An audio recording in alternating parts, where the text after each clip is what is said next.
2022 meeting of the Monroe County Legislature will now come to order. Will the clerk please call the roll? Mr. Alcoffer. Here. Mr. Alcoffer is present. Ms. Barnhart. Here. Ms. Barnhart is present. Mr. Baines. Here. Mr. Baines is present. Mr. Blankley. Here. Mr. Blankley is present. Mr. Brew. Here. Mr. Brew is present. Mr. Burgess. Present. Mr. Burgess is present. Mr. Colby. Here. Mr. Colby is present. Mr. Delahaney. Here. Mr. Delahaney is present. Ms. Delvecchio Hoffman. Present.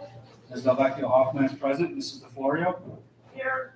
Mrs. DeFlorio is present. Mr. Gondorfer. Here. Mr. Gondorfer is present. Mr. Frazier. Here. Mr. Frazier is present. Ms. Hasman. Here. Ms. Hasman is present. Mr. Hebert. Here. Mr. Hebert is present. Ms. Hugh Smith. Here. Ms. Hugh Smith is present. Mr. Keller. Here. Mr. Keller is present. President Lamar. Present. President Lamar is present. Mr. Long. Here. Mr. Long is present. Mr. Mafucci. Here. Mr. Mafucci is present. Mr. Marinetti. Here. Mr. Marinetti is present. Mr. McCabe. Present. Mr. McCabe is present. Mr. Milne. Present. Mr. Milne is present. Ms. Roman. Here. Ms. Roman is present. Ms. Smith is excused. Ms. Taylor. Here. Ms. Taylor is present. Mr. Turp. Here. Mr. Turp is present. Ms. Vasquez Simmons. Here. Ms. Vasquez Simmons is present. Ms. Vecchio. Here. Ms. Vecchio is present. And Mr. Udelson. Here. Mr. Udelson is present. Please stay seated. I would like to introduce the Reverend Dr. Jonathan McReynolds of Enon Missionary Baptist Church, who has been invited by Legislator Frazier to lead us in a moment of prayer.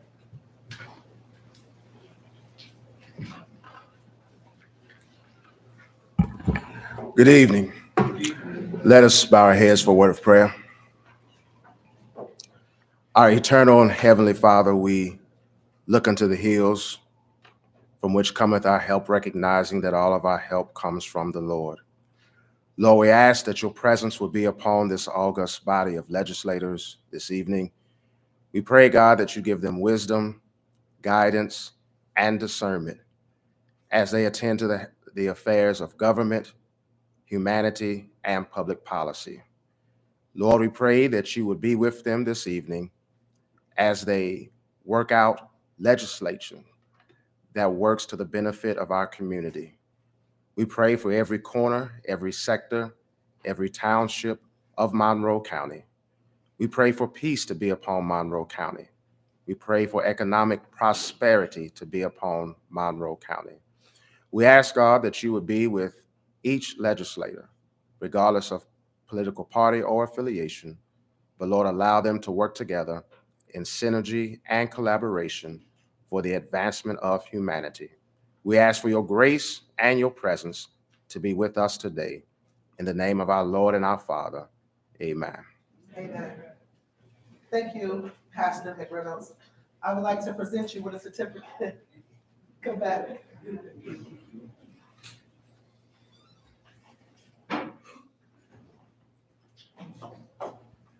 I'd like to present you with this certificate and just thank you for participating in this meeting. Thank you very much. Please stand as Legislator Vasquez Simmons will lead us in the Pledge of Allegiance. Madam President, Yes. in the interest of language access, I am respectfully asking my colleagues to join me in reciting the Pledge of Allegiance in English and in Spanish. Yes. I pledge Allegiance to the flag of the United States of America and to the republic for which it stands, one nation, under God, indivisible, with liberty and justice for all.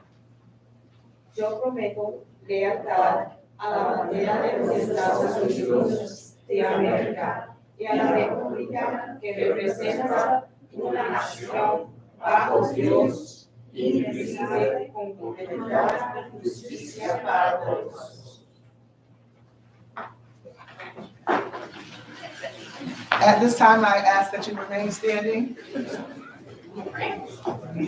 Without objection, we will take agenda item number 26 out of the regular agenda order. Agenda item 26 is moved by Legislator Brew and seconded by Legislator Roman. Will the clerk please read the resolution in memoriam of George C. Wilcox, father of the former Monroe County Legislator and Minority Staff Director, Justin Wilcox. Expressing regret on the recent passing of George C. Wilcox. Whereas George C. Papa Wilcox, father of former legislator and Minority Staff Director Justin Wilcox, was born on October 25, 1951 to George and Ruth Wilcox and passed away on April 3, 2022. And whereas a beloved patriarch to the Wilcox, Cummings, and Corona families, a product of the 60s and an activist, George's true passion was his family. And whereas George's mother died when he was 8 years old, and he and his 3 siblings were separated and placed with different foster care families. This separation and the loss of his brother Gerard when he was in his 20s made George appreciate the importance of family.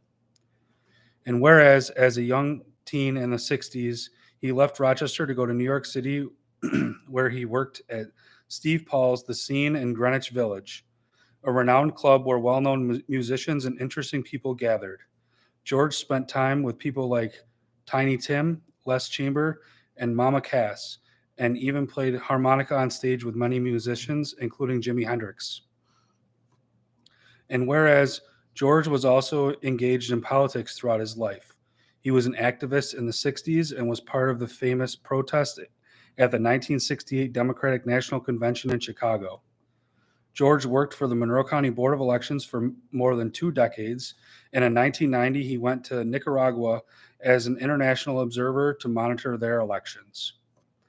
And whereas George met his wife, Mary Ann, when they were both teenagers, and together they built a beautiful life filled with family, friends, and love.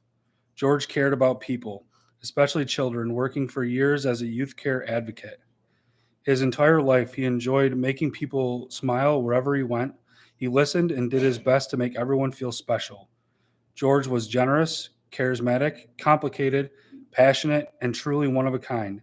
George left this world on his own terms, peacefully at his home filled with love. And whereas George is survived by his wife of 51 years, Mary Ann Mimi Corona Wilcox, his sons Justin and Dr. Eric Wilcox. He had many loving relatives, including his grandchildren, Kelsey Rain, Quinlan Gerard, Evelyn Sine, Brennan George, Torrin Cole, and Everett Orion. His nephews and nieces, his sister and brother, and so many more dear friends and loved ones. Be it further resolved that the clerk of the legislature is hereby requested to forward a copy of this resolution to the bereaved family. This resolution was adopted unanimously, with each legislator rising in his or her place for a moment of silence.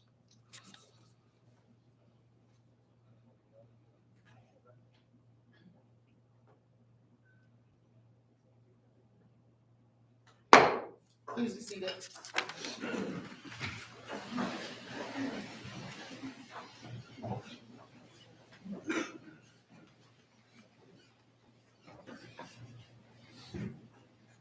Next item on the agenda is the approval of journal. Your copies of the journal of day 4 of 2022, March 8th, 2022 are available through Novus Agenda. Without exception, the journal will stand approved as submitted. I want to remind legislators that all mics should be considered live while streaming on YouTube. The clerk's office has retained a contractor to fix the program error, and we hope to finalize the fix prior to the next meeting. Legislators, the referrals submitted to the legislator for the next committee cycles are available on Novus Agenda as well. There are several proclamations scheduled this evening. Mr. Clerk?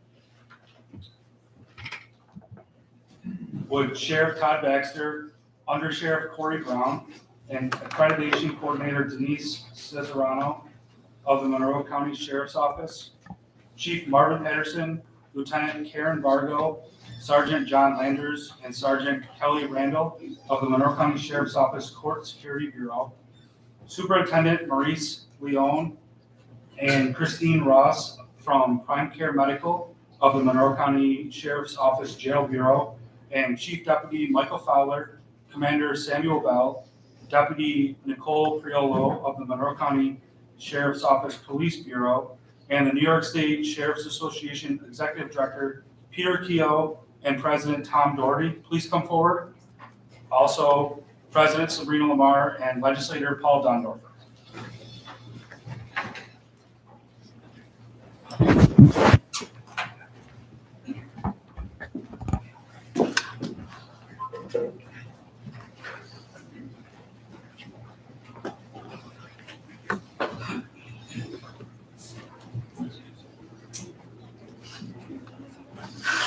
Whereas the Monroe County Sheriff's Office has served as the county's law enforcement agency since its inception in 1821. In the time since, the Sheriff's Office has expanded to include multiple bureaus, including the Police Bureau, Court Security Bureau, and Jail Bureau, where each of these divisions has continued to improve and excel every year. And whereas exemplary standards, service, and compliance are recognized and graded by the New York State Sheriff's Association and New York State Division of Criminal Justice Services Law Enforcement Accreditation Council, which carefully chooses agencies for accreditation. Earning such recognition is a sought-after testament to an agency and division's professionalism and proficiency. And whereas in January 2022, 3 divisions of the Monroe County Sheriff's Office had all officially achieved the most recent accreditation from both state agencies in recognition of their performance.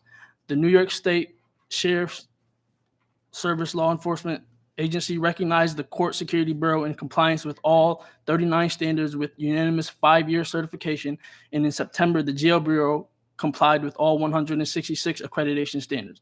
In March, the New York State Division of Criminal Justice Services Law Enforcement Accreditation Council recognized the Police Bureau in compliance with all 110 program standards. And whereas Monroe County Sheriff's Office widespread reaccreditation signifies that the divisions are committed to putting the safety and security of the citizens of Monroe County first while performing to the utmost standards. And whereas the following individuals have played a crucial role in achieving reaccreditation and ensuring Monroe County Sheriff's Office is committed to protecting Monroe County to its highest standard, including Sheriff Todd Baxter, Under Sheriff Corey Brown, and Accreditation Coordination Denise Cesarano from the Sheriff's Administration, Chief Patterson, Lieutenant Karen Vargo, Sergeants John Landers, and Kelly Randall from the County Security Bureau, Superintendent Maurice Leone, and Medical Provider Christine Ross, and from the Jail Bureau, and Chief Deputy Michael Fowler, Commander Samuel Bell, and Deputy Nicole Prioli from the Police Bureau. Now, therefore, we, Sabrina Lamar, President, and Paul Dondorfer, Public Safety Chair, on behalf of the entire Monroe County Legislature, do hereby congratulate and recognize the Monroe County Sheriff's Court Security Bureau, Jail Bureau, and Police Bureau for achieving reaccreditation for exemplary professionalism and proficiency.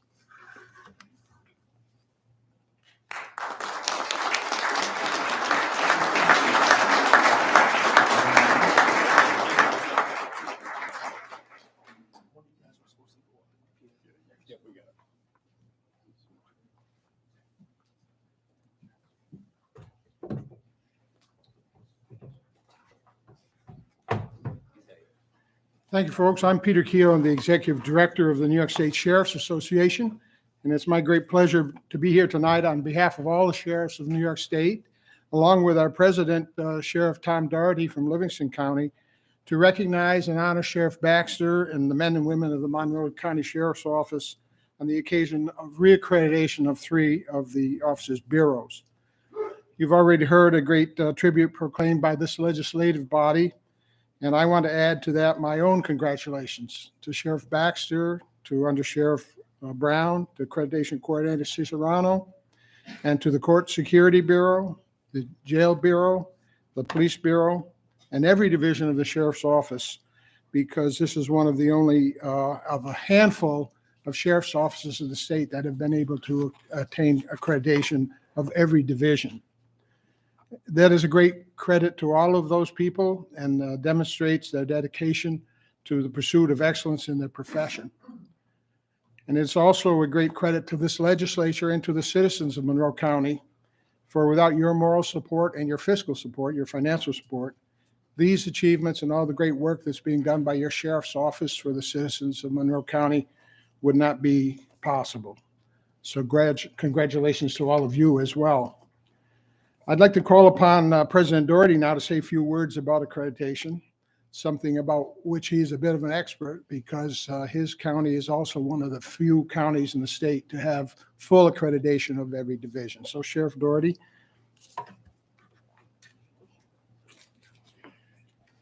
Good evening. On behalf of all the sheriffs across the state, we want to congratulate Sheriff Baxter, his team, all the residents, all those who serve government. This is an extreme accomplishment. In fact, many law enforcement agencies are still not accredited. And when you think about that in 2022, that's a problem. But you think about the complexities of accreditation. It's not a one-time, you get it, you have it, you keep it. It's an ongoing process. And the only way you keep being an accredited agency is through a lot of hard work, through the sheriff's leadership, his team. I'm certain there's probably 50, 100 other people that work on these accreditations. Typically, when we're doing these, it's one we're celebrating. Tonight, there's 3. So when I look at the complexities of that and what this team has done, it's certainly a proud moment for Monroe County and your Monroe County Sheriff's Office. So again, on behalf of all the sheriffs, we wish the sheriff, his team, and all of you congratulations on this great accomplishment.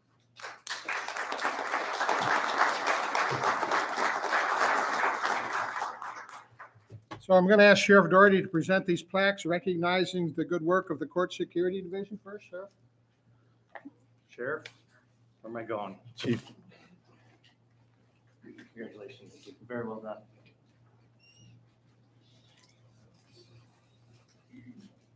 Good. Great job. And the Corrections Division. Major. Very nicely done. Congratulations.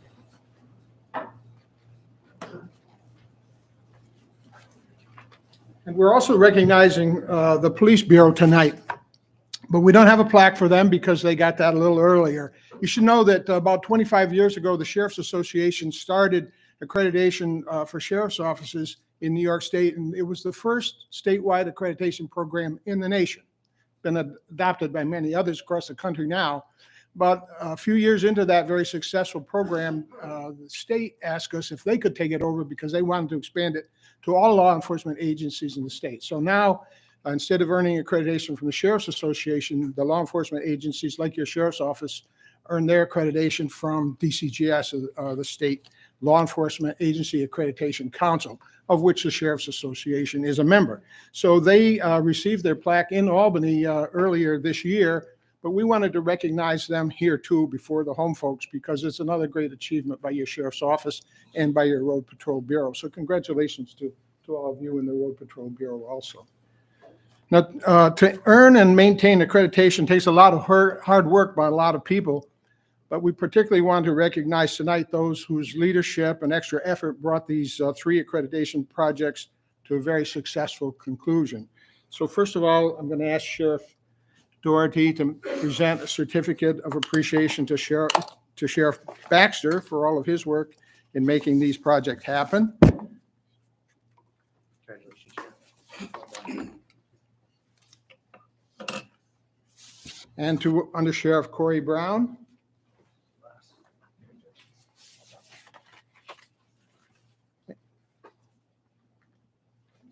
And to Denise Cesarano, who is the accreditation coordinator for all of these projects.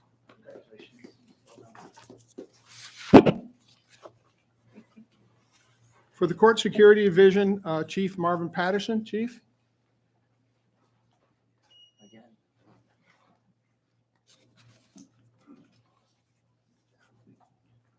And Lieutenant Karen Vargo. Present to the sheriff. And Sergeant John Landers. And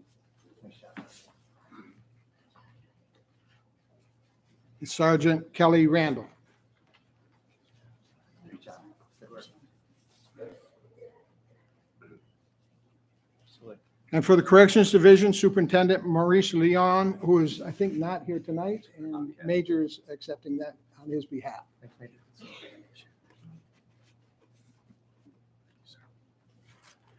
And Christine Ross, who is with Prime Care Medical, your medical services provider at the jail. Christine? All right. Major's filling in again. For the Police Bureau, Chief Deputy Mike Fowler.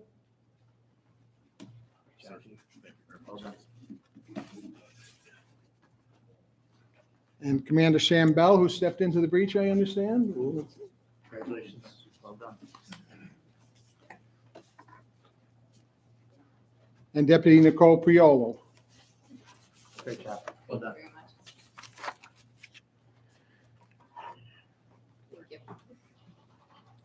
And again, congratulations to all of those, all of you, and thank you, President Lamar, for this opportunity, and Legislature for this opportunity to publicly proclaim all the good work that's being done by your Sheriff's Office here in Monroe County. Thank you.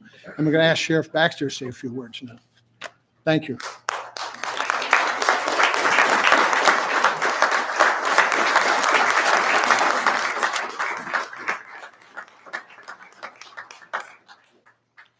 I'll be very brief because we got a lot of work to do, I believe, tonight. So President Lamar, this is Steve Body, who has been nothing but supportive of all our efforts so far in the Sheriff's Office. Director Keyhole, President Doherty of the New York State Sheriff's Association. We met, you can count them, almost 300 standards, highly inspected, pass, fail, simple as that. Either you got it or you don't. This is a testimony to all the people that have been recognized tonight. Testimony of a professional police department, Department of Corrections, Court Bureau, and our Civil Bureau that work tirelessly every day. And I cannot appreciate those guys and gals enough. And our civilian staff that supports us 24/7 around the clock. They're working for our safety. You may not know it. Every police department in Monroe County is accredited. We're the only county in New York State that has that testimony. Every police department. So it's not just the Sheriff's Office that we like to recognize, but we want to give testimony to the folks that are out there doing police work in all our towns and trying to keep us safe and protect us. So we thank you for your continued support, sincerely.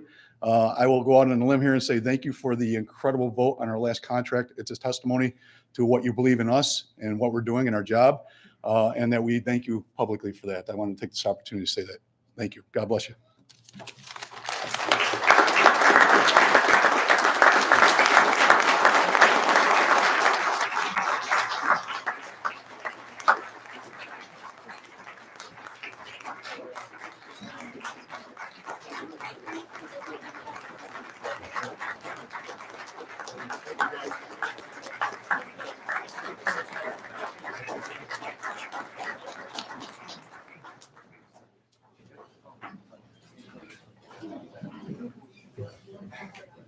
Thanks, Frank.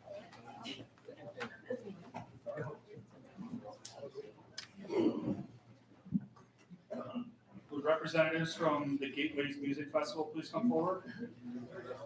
Also, President Sabrina Lamar and Legislator Ricky Frazier.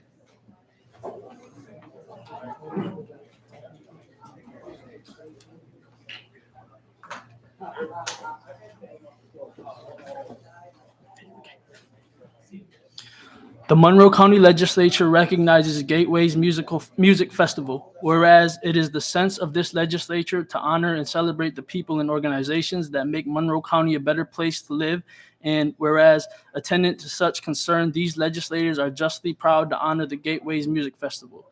And whereas Gateways Music Festival was founded in 1993 in Winston-Salem, North Carolina, and has been held in Rochester since 1995.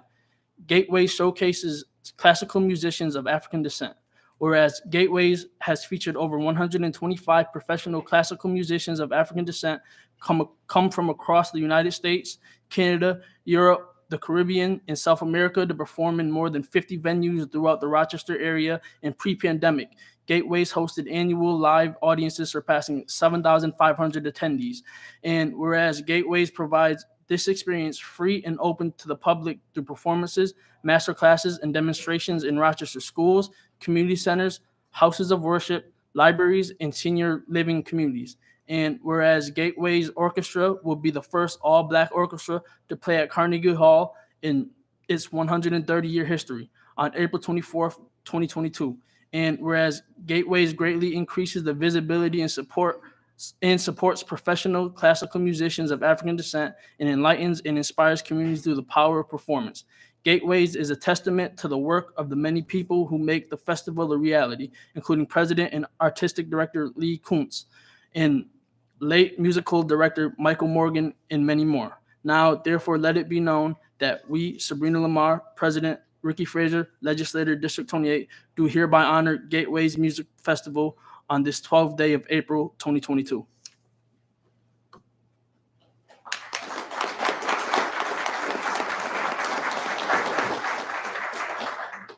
Thank you. I am Kate Washington, and I'm a member of the Gateways Music Festival Board. And along with me here is Doug Phillips, who's also a member of the board. And we are both here really honored to accept this proclamation from Monroe County Legislature. Now, as a momentous year for us this year, of course, we begin in Rochester starting next week, April 18th. With some of those free concerts that we were talking about. So there'll be concerts happening all next week around the city, and most of them will be at the Eastman School and at Kodak Hall as well. But the big culmination that you just heard about is our main performance, which is going to be a really, truly incredible honor for us to perform on Sunday, April 24th at Carnegie Hall. So this performance at Carnegie Hall is the result of hard work and, of course, dedicated service from the many, many volunteers here for a year in Rochester, New York. Our organization has been driven primarily by volunteers here in the city of Rochester, and so we're very excited to be able to have really made this momentous accomplishment.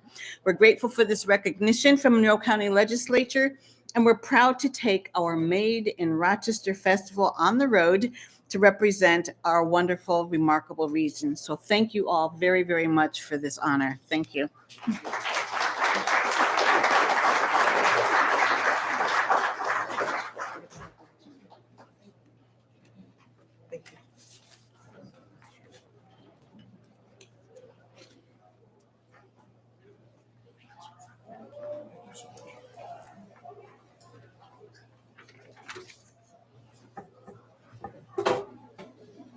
Would Anthony Hall please come forward?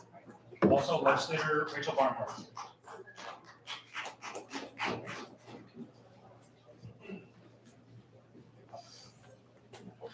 The Monroe County Legislature recognizes Anthony Hall. Whereas it is the sense of this legislature to honor and celebrate the people and organizations that make Monroe County a better place to live.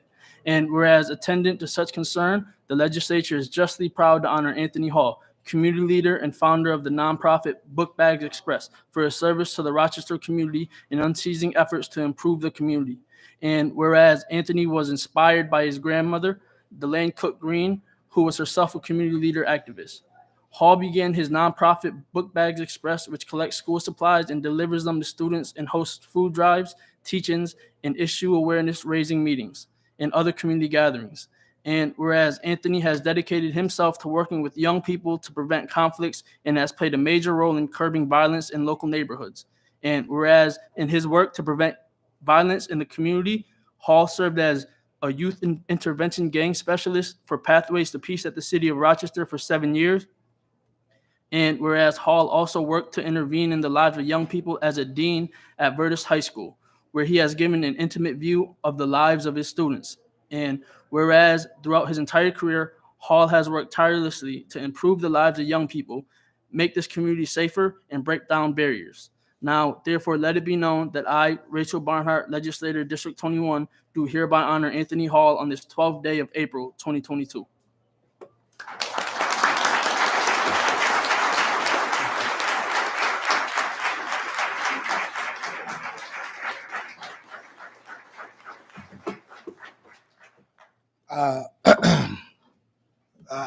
I'm truly humbled. What I will say is, I tell young people, society has this mantra of what success looks like and how you do it. A good education, a great family, a nice career, and you got to be perfect in order to obtain all that. That's what society has pegged. But that's a false mantra. In order to get all those things, only thing you have to be is a human being. And in this community, the city and the county, I believe that everyone that breathes on this side deserves chances and deserves the best quality of life. And that's my job and my role in this community. So once again, I appreciate the Ledge and everyone here. Thank you.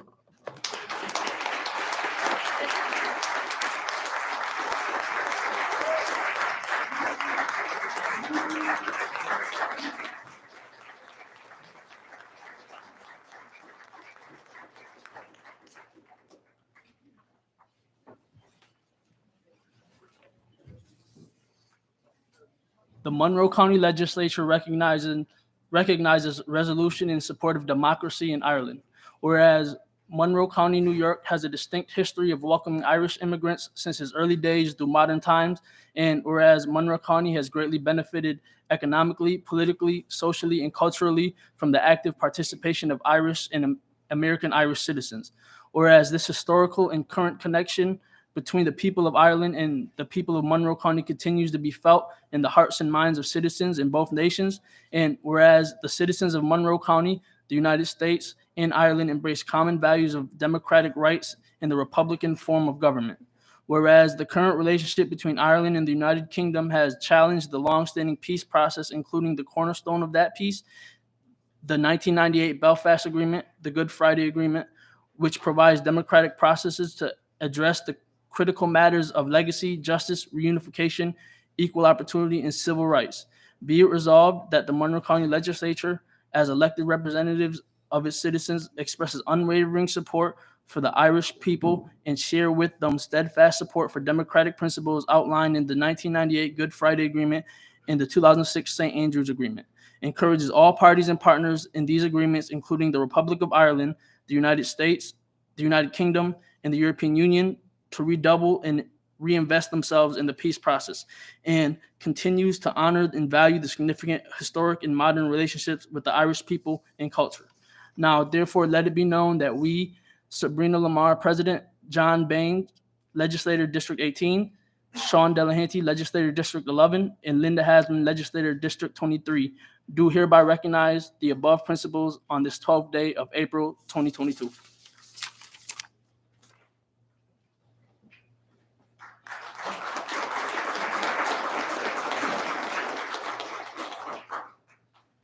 I now declare open the public hearing on approving the submission of a grant application to and authorizing the acceptance of grant funding from the New York State Office of Community Renewal for the Community Development Block Grant, CARES Act, for the preparing, preventing, and responding to the coronavirus.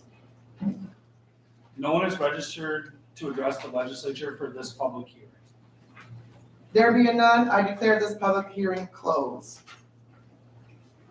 I will now reconvene the April 12th, 2022 meeting of the Monroe County Legislature. There are no formal committee reports scheduled for this evening. We will now hold the public forum. We have several people registered to address the legislature. Mr. Clark? If you require assistance, a deputy is available to assist you in approaching the lectern. Each speaker will have 2 minutes in which to address the legislature, and kindly conclude your remarks when the timer sounds and exit through the back of the chambers to my right. Thank you for your cooperation. Our first speaker is Lexi Popovich.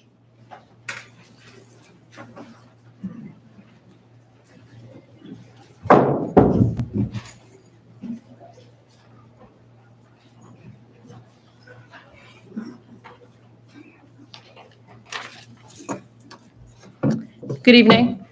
My name is Lexi Popovich, and I'm the director of the Smoking and Health Action Coalition of Livingston and Monroe County. I'm here to educate on the importance of county-wide tobacco and vape-free parks and grounds policy. Our program has successfully worked with many large-scale employers and municipal governments who have gone tobacco and vape-free. This includes Seneca Park Zoo, Frontier Field, Blue Cross Arena, University of Rochester, Nazareth College, St. John Fisher, the town of Brighton, the town of Irondequoit, and the town of Parrington. I would like to touch upon 3 main things. The first is precedence. Tobacco-free parks and grounds set precedents. They are a step toward creating environments that are dedicated to health, wellness, safety, and clean environments and air. They reduce the visibility and social acceptance of tobacco and e-cigarette products. They reduce litter and maintenance costs, and they decrease the chances that kids will use these products. Secondly is marijuana. In New York State, where tobacco is allowed to be smoked, marijuana will be. A county-wide tobacco and vape-free policy would then include marijuana use. This can curb and prevent additional risks and dangers to the community, especially in spaces designated for family activities, adolescent sports, and community wellness. The third is enforcement. Many ask how we can enforce this on the public. Although we believe the community has the right to personally use tobacco or e-cigarettes, we do value that keeping these products out of spaces designated for health and wellness should be upheld. Given best practices, these policies are social, community, and self-enforcing in nature. With signage, community members are more likely to refrain from using these products and are essential in upholding policy enforcement. A policy of this nature would provide education for the community, especially on the proper disposal of e-cigarettes, which has been a large problem locally and in our schools, as many youth are flushing these products down the toilet and damaging local sewage systems. For years, the city of Rochester continues to uphold their tobacco-free and grounds policy, as Monroe County has not yet facilitated a policy of their own. With high rates of cigarette butt and vapor device litter in our county parks, we are hoping the legislature examine the potential scope of this policy. Thank you.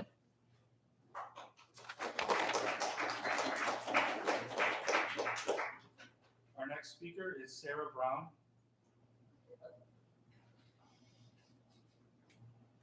We're calming our nerves with giggles, I'm sorry. Public speaking. Thank you so much for your time and for your work, for your energy. The Reverend did an awesome job, didn't he? You really set the tone.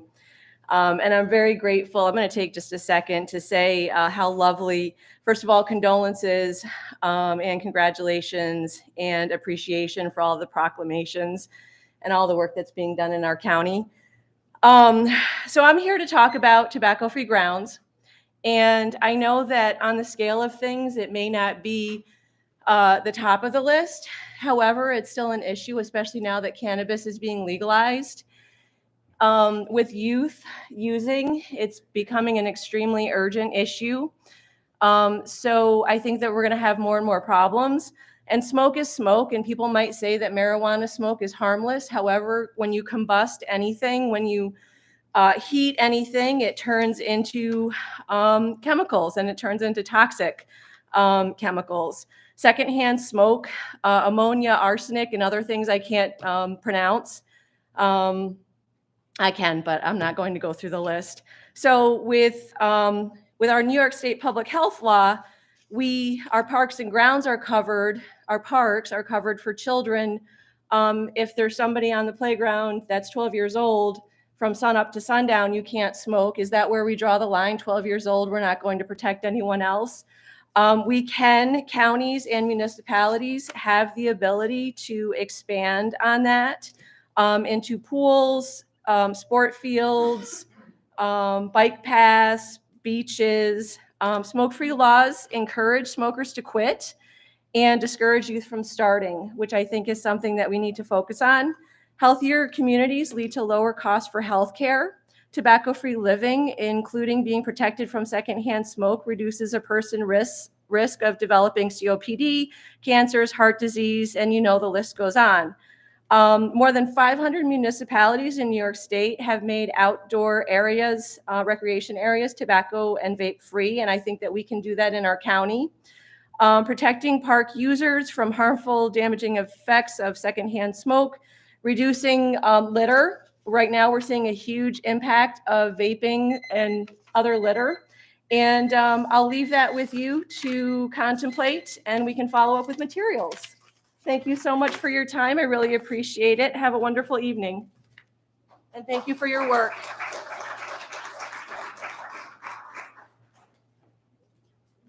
Our next speaker is Christina Chrisman.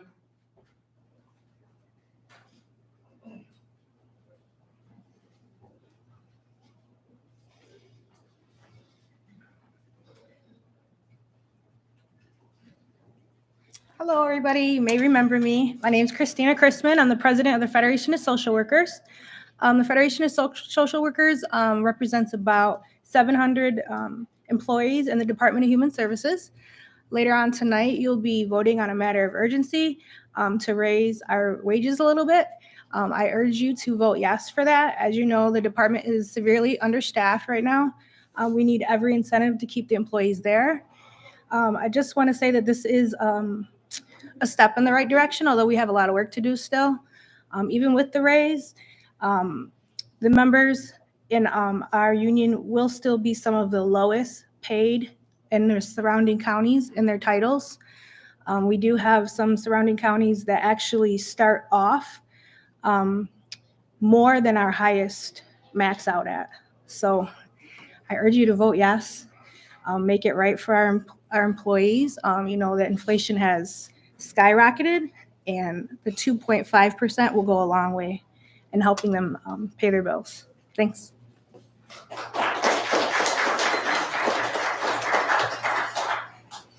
Our next speaker is Van Smith.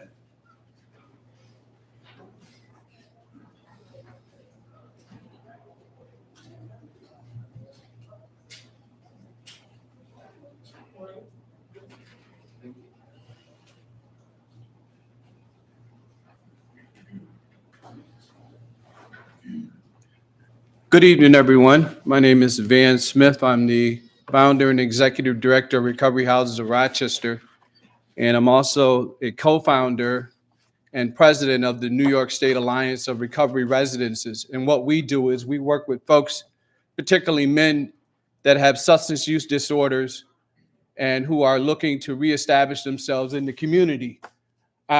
We currently work directly with the Department of Health and Human Services here locally. And I'm here tonight to share a piece of information that was passed on the state level as regards to legislation for sober living homes, the certification, which is a certification that our organization is currently going after, Recovery Houses of Rochester. And I wanted to be able to share this piece of legislation from the state level with the county legislators as we move forward in this process, so that we're better equipped to be able to serve individuals that are looking to reestablish themselves from substance use disorder.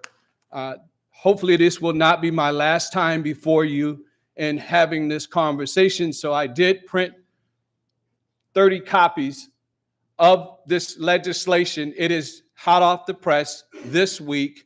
And thank you for your time.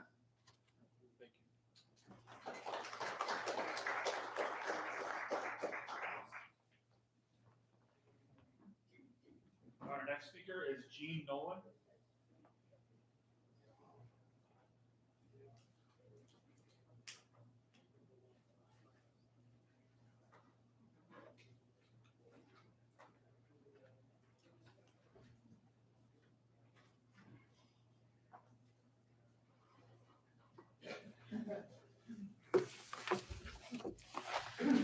Good evening.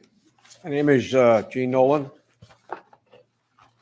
I'm the Monroe County Chairman of SCOPE, a shooting group who believes in the Second Amendment and who believes in all of its Constitution. I'm here tonight a little bit to remind you about 323-28, which is the concealed carry in our public parks. We've talked to you numerous times before, giving you facts. In our society today, if we hear the word gun, we have mixed reactions. Some people want to crawl under their desk. Some people say where. Some people say what. I like to present this thing as a perspective of a gun itself. It says, I am a gun, and in the proper hands, I provide many valuable services to our community.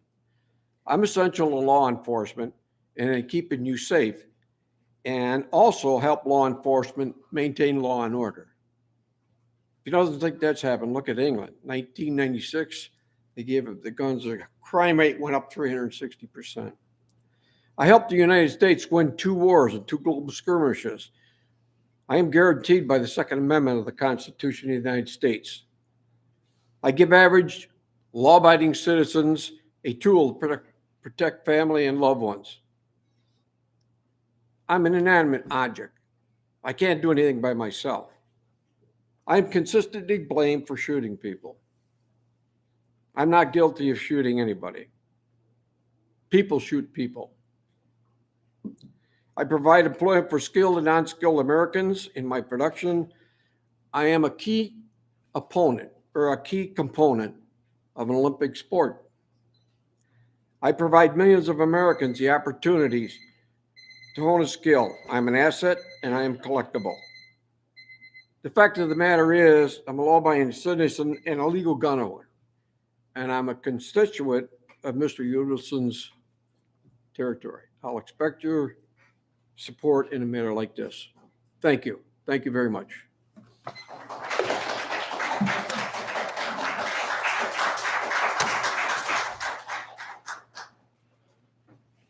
next speaker is Catherine Bohr.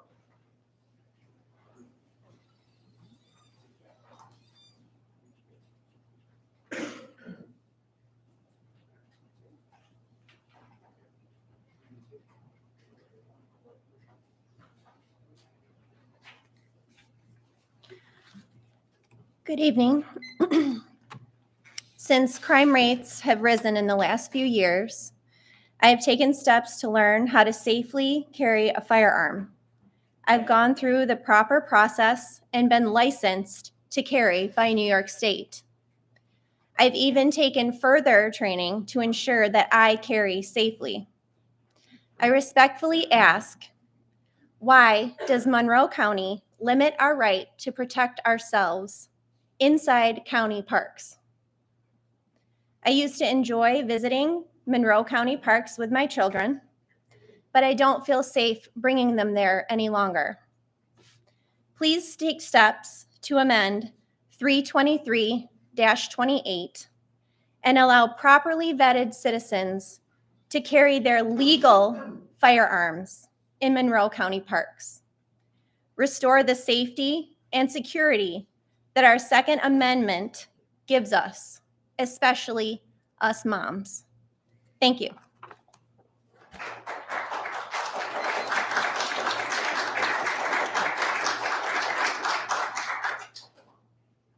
Our next speaker is Joe Verdura.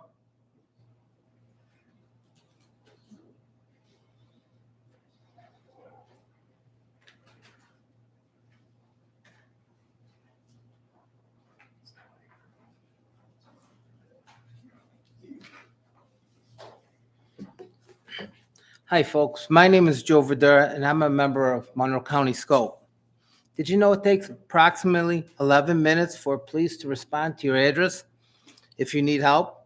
It takes longer if you're in a park where there's no street numbers or house numbers for a quick reference. The police will come. They're great people. But until they get there, we have to be able to defend ourselves. When they show up, they take over. We have a right to defend ourselves. It's called the Second Amendment. The right of the people to keep and bear arms shall not be infringed. Thomas Jefferson said, "No free man shall ever be debarred the use of arms." But yet we are. We can't carry into parks to protect ourselves. It's like we, gun owners, are guilty until proven innocent. So please amend 323-28. Give us the right to legally conceal carry in Monroe County parks. Sean McCabe, I am in your district. I look to you. Help us change this. The best way to protect us is to allow us to protect ourselves. Thank you.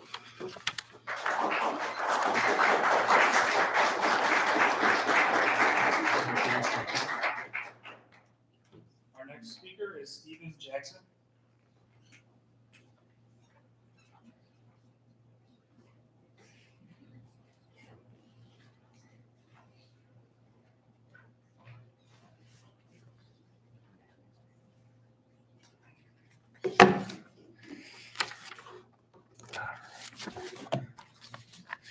Hi, my name is Steve Jackson. I'm the Vice Chairman of Monroe County Chapter of Scope. We are here seeking to amend Monroe County Code 323-28.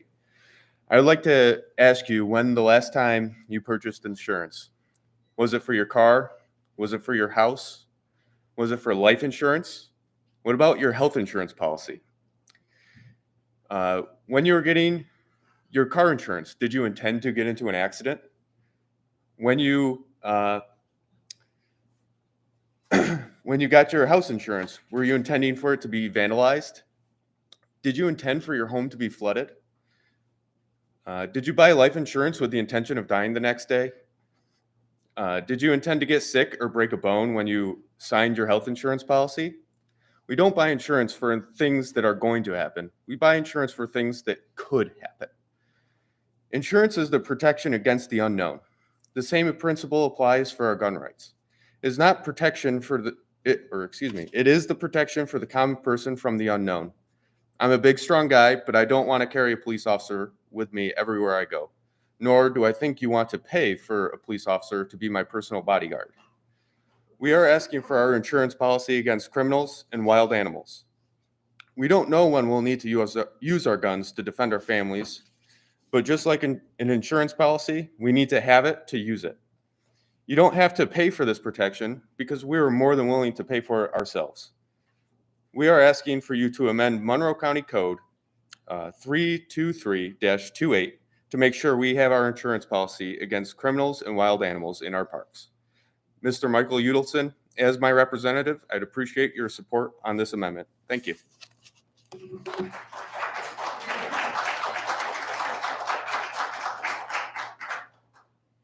Our next speaker is Candy Tabor. Please refrain from addressing the legislator directly.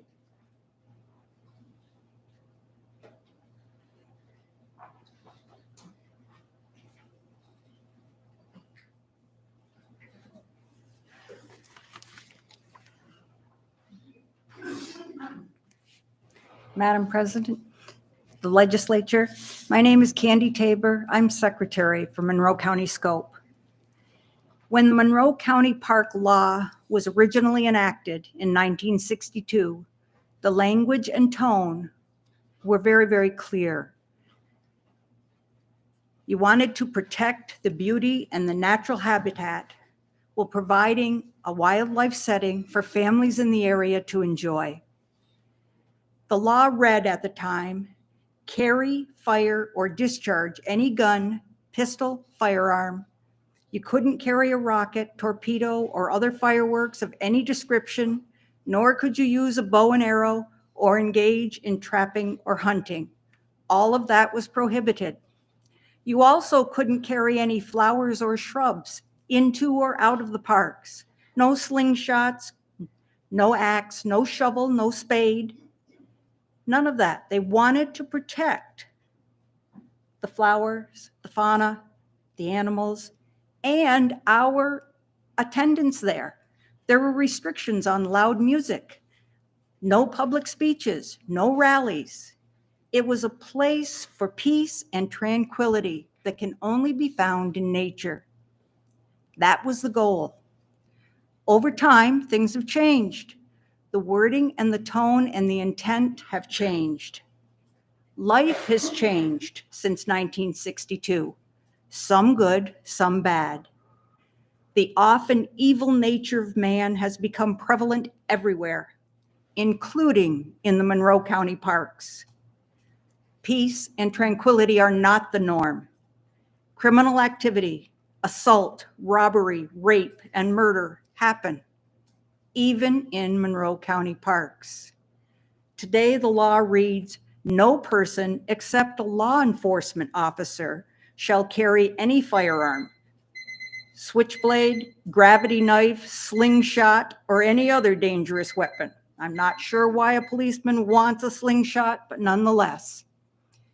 We agree there shouldn't be any hunting, target practice, fireworks, anything in the parks that's going to damage the property or the area. Unfortunately, there are also criminals in those parks. Please amend the wording, protect the parks from irresponsible destruction and harm, but allow me to protect myself. Concealed carry by law-abiding licensed citizens should be allowed everywhere, including Monroe County parks. Thank you.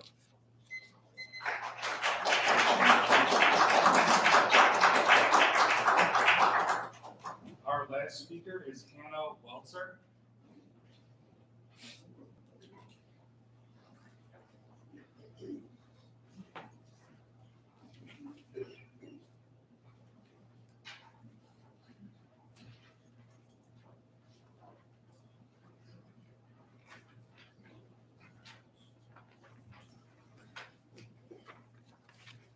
Hello, my name is Hannah Welzer, and I'm the Community Engagement Specialist of the Smoking and Health Action Coalition of Livingston and Monroe Counties, a program of the American Lung Association. I'm here today to speak on the importance and urgency of making Monroe County a tobacco-free outdoor space. Tobacco-free outdoor areas protect individuals from secondhand smoke and promote healthy outdoor environments. In addition, when tobacco use is less visible in the public landscape, youth are less likely to view it as a common part of adult behavior to which they might aspire. With the expansion and rise of the e-cigarette pandemic amongst youth, it is even more imperative to create spaces where youth and young adults understand that e-cigarettes and vaping are unallowed in areas as they are detrimental to their brain and lung development. Aside from the physical harm, there is an environmental risk as well. Cigarette filters are not biodegradable, and they pose a serious litter and toxic waste disposal problem that add pollutants to our environment. They remain the most littered item in the U.S. with over 175 million pounds of litter every year. They create higher maintenance and cleanup costs to keep spaces clean, while they also decrease the appeal of public spaces and the aesthetic of properties and workspaces. Discarded cigarette butts may present health risks to human infants and animals. If ingested, they can lead to vomiting, loss of bodily control, abnormal heartbeat, and in extreme cases, death. Recently, my colleagues and I have been working on educating on proper disposal of vape devices, as they pose the same environmental risks if not dealt with properly. As a member of this community, the number of jewel pods and other vaping paraphernalia seen littering the ground of our parks, beaches, and other community spaces is discouraging and worrisome, not just for our environment, but for those who use these devices and are struggling with nicotine addiction. Thank you.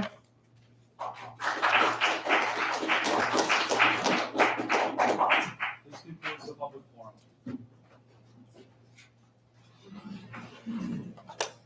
We have a presentation scheduled relating to the American Rescue Plan Act of 2021 by Rebecca Case-Caco, Deputy Director of Monroe County Planning and Development. Ms. Case-Caco will give her presentation, then I will open the floor to legislators for questions.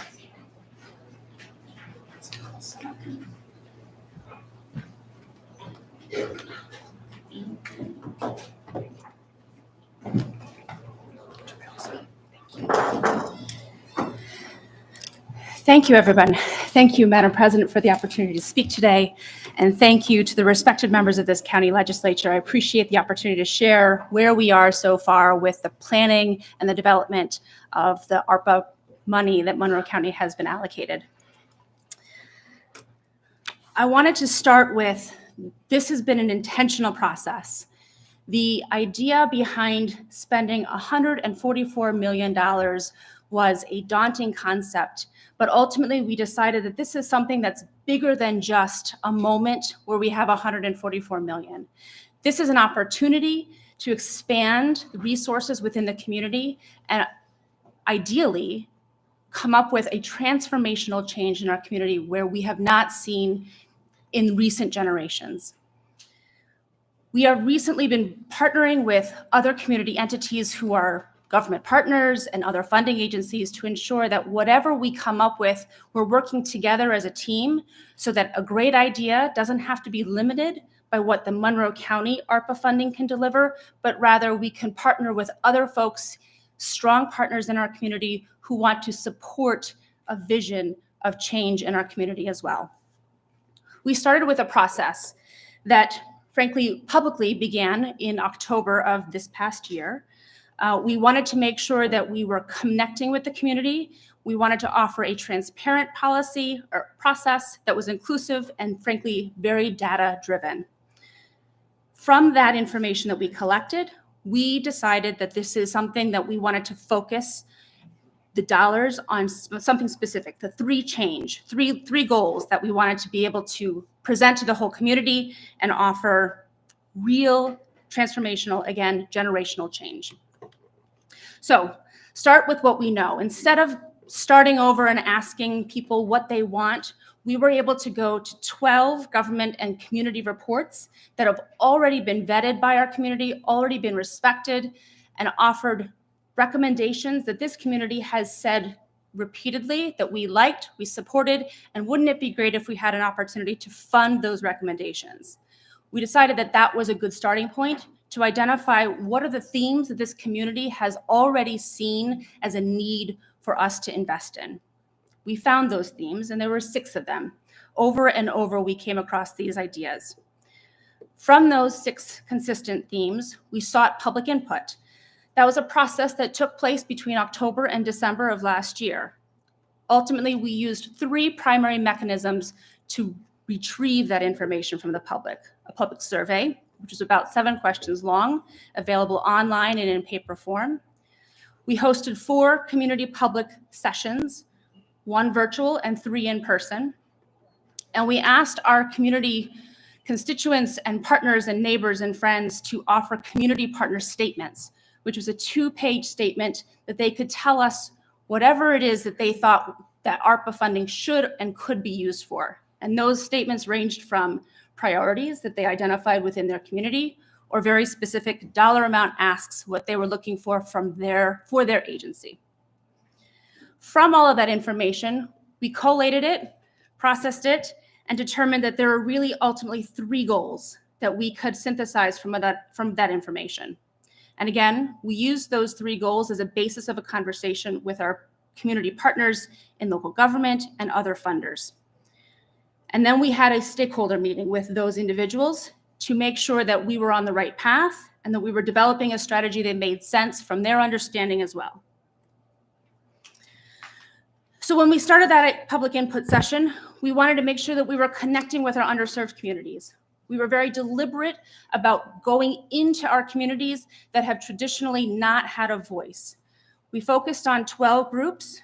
We went to them at their events that they were hosting and they were participating in. We ended up partnering with 19 different agencies to serve and meet with those individuals and those groups. We ended up serving folks in 8 different languages, and we connected with 500 people through this process. The public survey was offered at 33 different events throughout the community. They were on display at churches and barbershops and libraries, and we made sure that it was available in English, Spanish, and in ASL. The next couple of slides is just the demographics. What happened with that public survey, that 7-question survey that we came back with? All of this is in more detail in a January report that we published earlier this year. I have this in the slides here for you to review, but this is for information. The outcomes here, there were some surprises and not so big surprises. You'll identify that when we asked people, how have you faced challenges from the COVID pandemic? We identified, not surprisingly, that there was a significant emotional and lifestyle challenges that came out of this process. Perhaps the most surprising was how many people actually said that there were no challenges that they faced during this pandemic. When we asked folks about which focus area was the most important, what we collated was their number 1 choice. So that top screen here is their number 1 choice from everyone. And then the bottom pie chart indicates out of the top 3, what was your primary goal, primary focus area. You'll notice that public health was a winner for either one.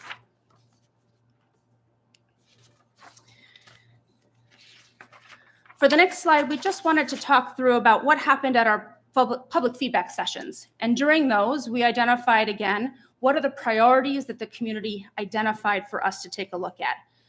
We offered 6 tables, 1 for each focus area, and we asked individuals to supply Post-it notes and give us what are the projects and priorities in that particular area.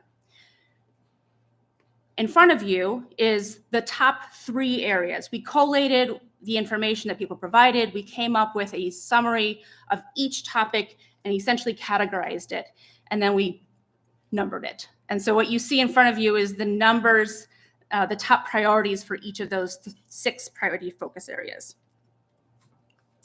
And then the next slide is the projects and ideas. So again, we didn't just ask about your focus areas, but we wanted to know what ideas specifically do you have that we as a community can use to spend this money. And you'll notice that a lot of what's in here is similar and aligns with the priority areas that were identified prior. I will identify that there is a consistency between public health and public safety. Mental health came to the top consistently over and over in our conversations with people and in these public forums. Community partner statements. This was, again, it was a 2-page opportunity for you to write whatever you wanted to make sure that we had a full understanding as to what you as an agency or as an individual believed needed to be done with this ARPA funding for our community. What you have here is a smattering of ideas that people suggested through that process. We had 96 submissions prior to the end of the year. There was a couple that came in later on as well, which we incorporated later, but past the January 30th deadline that we unfortunately had. What you'll see here is workforce development rose to the top in that community partner statement. But again, closely behind was public health. So here is just a high-level summary of the focus areas that were identified by each of the 3 mechanisms that we used to conduct outreach. Public health and wellness came to the top for 2 of them, and then again, workforce development came to the top for those community partner statements. So once we collected the information, the next stage is really to take all that information and figure out what to do with it. And what we've identified are 3 transformational goals. We took each of those focus areas, we kept them intact, and we supplemented the text of those goals to make sure that it mimics and aligns with what the community told us in all 3 of those outreach tools. Each one of these goals is going to be a separate approach to making change in our community. And what we have done is we've taken those 3 goals and we've built out a structure. This is a structure that we have started to ask for some community input last week. We had 3 meetings with community stakeholders and leaders to specifically ask, what do you think we're missing? Here's our community goal. We asked them, what are the essential elements that you need to achieve in order to reach that community goal through these pillars of success? We asked, what are those gaps? And then we asked, what's the pathway? What do you need to do? How do you get there? And so each one of these goals have been built out. We're still finalizing the information provided to us by our community leaders and stakeholders. But we also asked them, in addition to the goals and the pathways, what's the metric? How do you in fact measure that goal and that accomplishment so that at the end of 2026, we don't look around the room and say we funded a lot of programs as we have done for many years, but instead we can point to a line in the sand and truly show that needle and that line has moved. So with that, that's where we are right now, and I'm happy to take questions.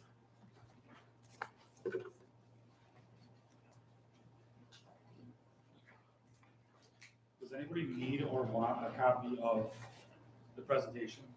Yes.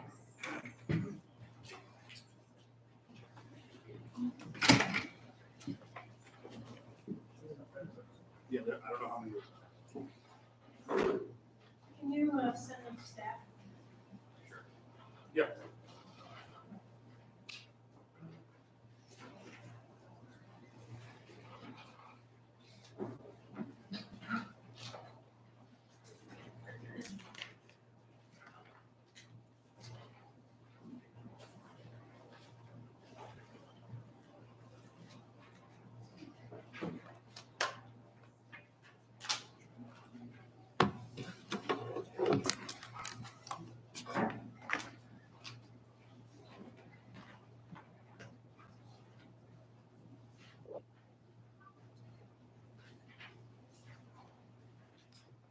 Did you need a minute to look at the presentation before you ask any questions? Legislator DeFlorio? Yes, hi, thank you. Through the president to the administration, multiple times throughout the presentation, there was a phrase about partnering with other community partners, community leaders. Could we get a list of who those partners are, or who the community leaders are that you met with and spoke with?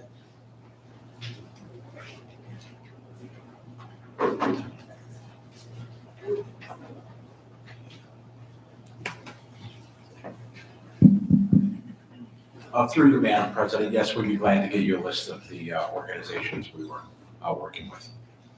Thank you. And through the president to the administration, can we get the location, the 3 locations where you had your public feedback sessions? I, for one, never saw them advertised, so.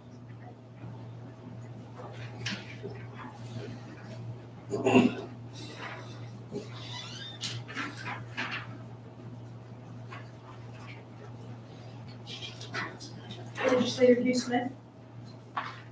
I still have the floor. Oh, sorry.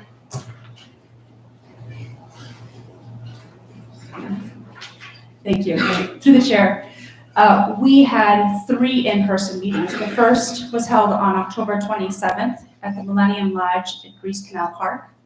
The second was held November 10th at the Joseph C. Wilson Magnet High School Gymnasium. The third was on December 1st at the Grandview Lodge at Powders Mill Park. And then the fourth was virtual on December 8th. Thank you. And through the president of the administration, I guess just a follow-up, how were those advertised? They were advertised through multiple mechanisms. We had a number of Facebook posts we had out there. The surveys that we were distributing that also included the public forum dates on the surveys. The surveys were placed in the libraries, barbershops, churches, any place that was willing to take it, we gave it to them. And then we also sent it out through email blast, through any community partner agency that we had connections with, and asked them to distribute it to their groups and connections as well. Thank you. And I guess my last question for now is through the administration, through the president of the administration. Could we also get a list of those 33 locations where you had surveys available? The 33 locations were events that we were participating in. Okay. Could we get a list of the events then? Certainly. Thank you. That'd be great. Thank you. I yield the floor for now. Legislator Hugh Smith.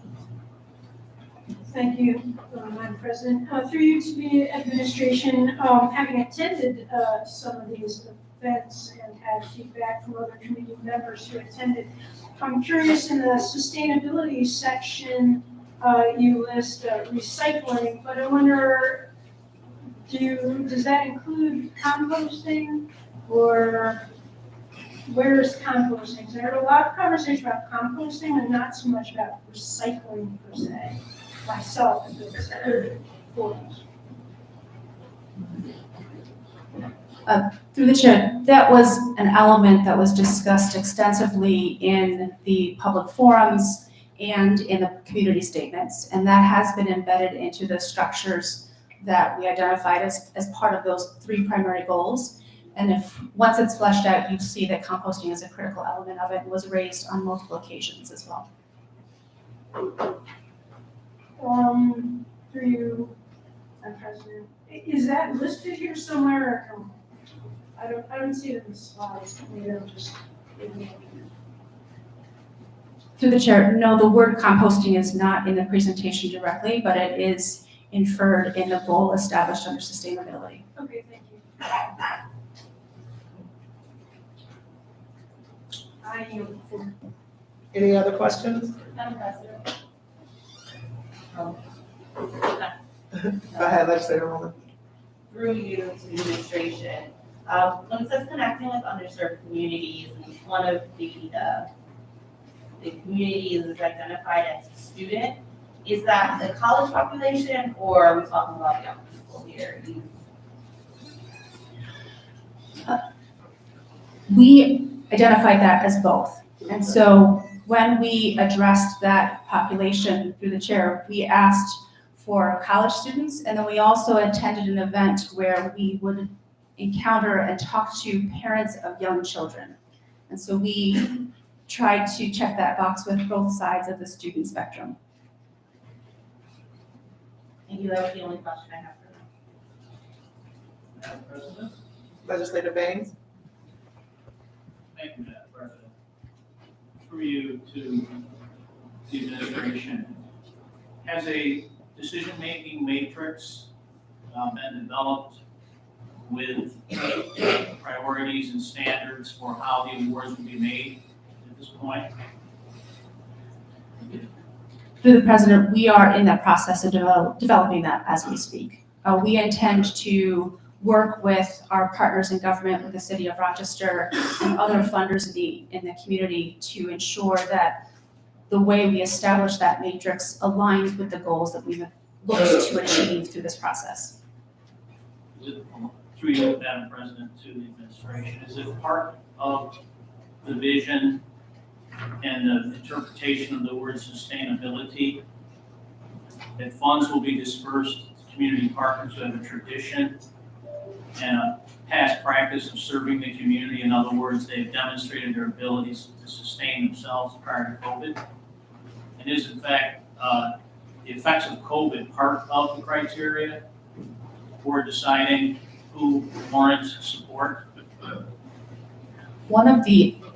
Through the president, one of the elements that we're looking to focus on for the awarding or this recommendation of awards is to make sure that communities who have been impacted the greatest by the effects of COVID are the communities that the money is focused and prioritized for. So if there are entities that have proven a success rate to achieve those kinds of goals, that will be an element, but not the only factor in making decisions. One other element is we are looking to make sure that anything that we award creates a sustainable change. This is not just trying to offer a program to serve 10 people, but rather we are looking to change the way business is done and the way we serve people.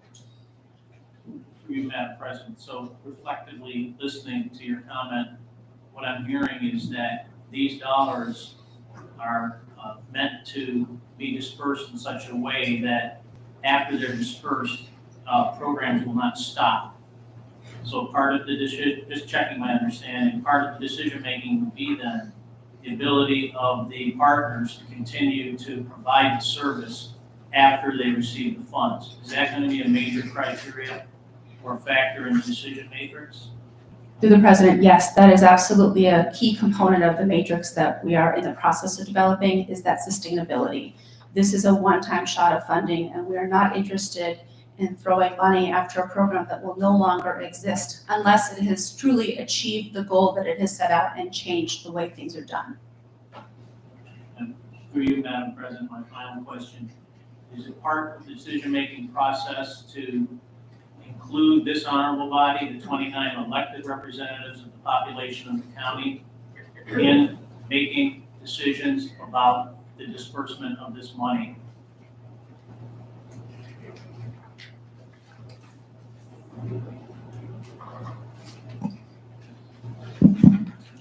Through you, Madam President, yes, that's why we wanted to brief the legislature on that, and yes, we will. We'll be bringing the projects that we're looking at and having discussions as we continue this process. Thank you, Deputy County Executive. Thank you, Madam President. I yield the floor. Legislator Frazier. Thank you, Madam President, to the administration. My question on page 4 and 5, where they did the highest ranked themes, I would like to see more than just the top 3 in a matter of equity. Is it possible to get a greater list than just the top 3? Certainly, we can provide that information to you. Legislator Brew. Yes, through Madam President, to the administration. You mentioned that you engaged with underserved communities. I see that only 16% of the survey respondents identified themselves as racial minority. So I'm wondering how much your input you were able to get from those groups that were underrepresented in the survey portion of your data collection, and if there are any plans to gather more.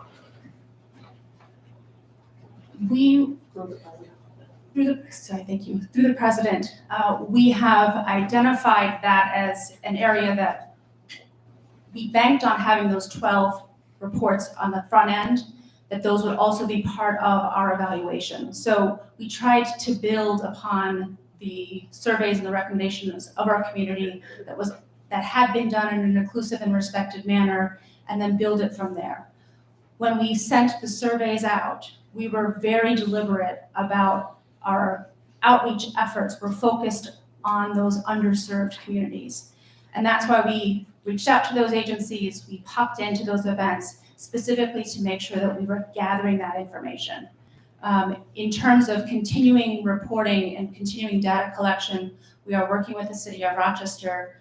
We also worked closely with our MAPI, who did their own version of this study, which was extremely inclusive and was helpful for us as well to make sure that our results were not different from what others have been identifying. Okay. Thank you. Another question, if I may, Madam President, to the administration. Legislator Baines had mentioned this, and it was part of the presentation about the expanding resources in the community, as that was mentioned.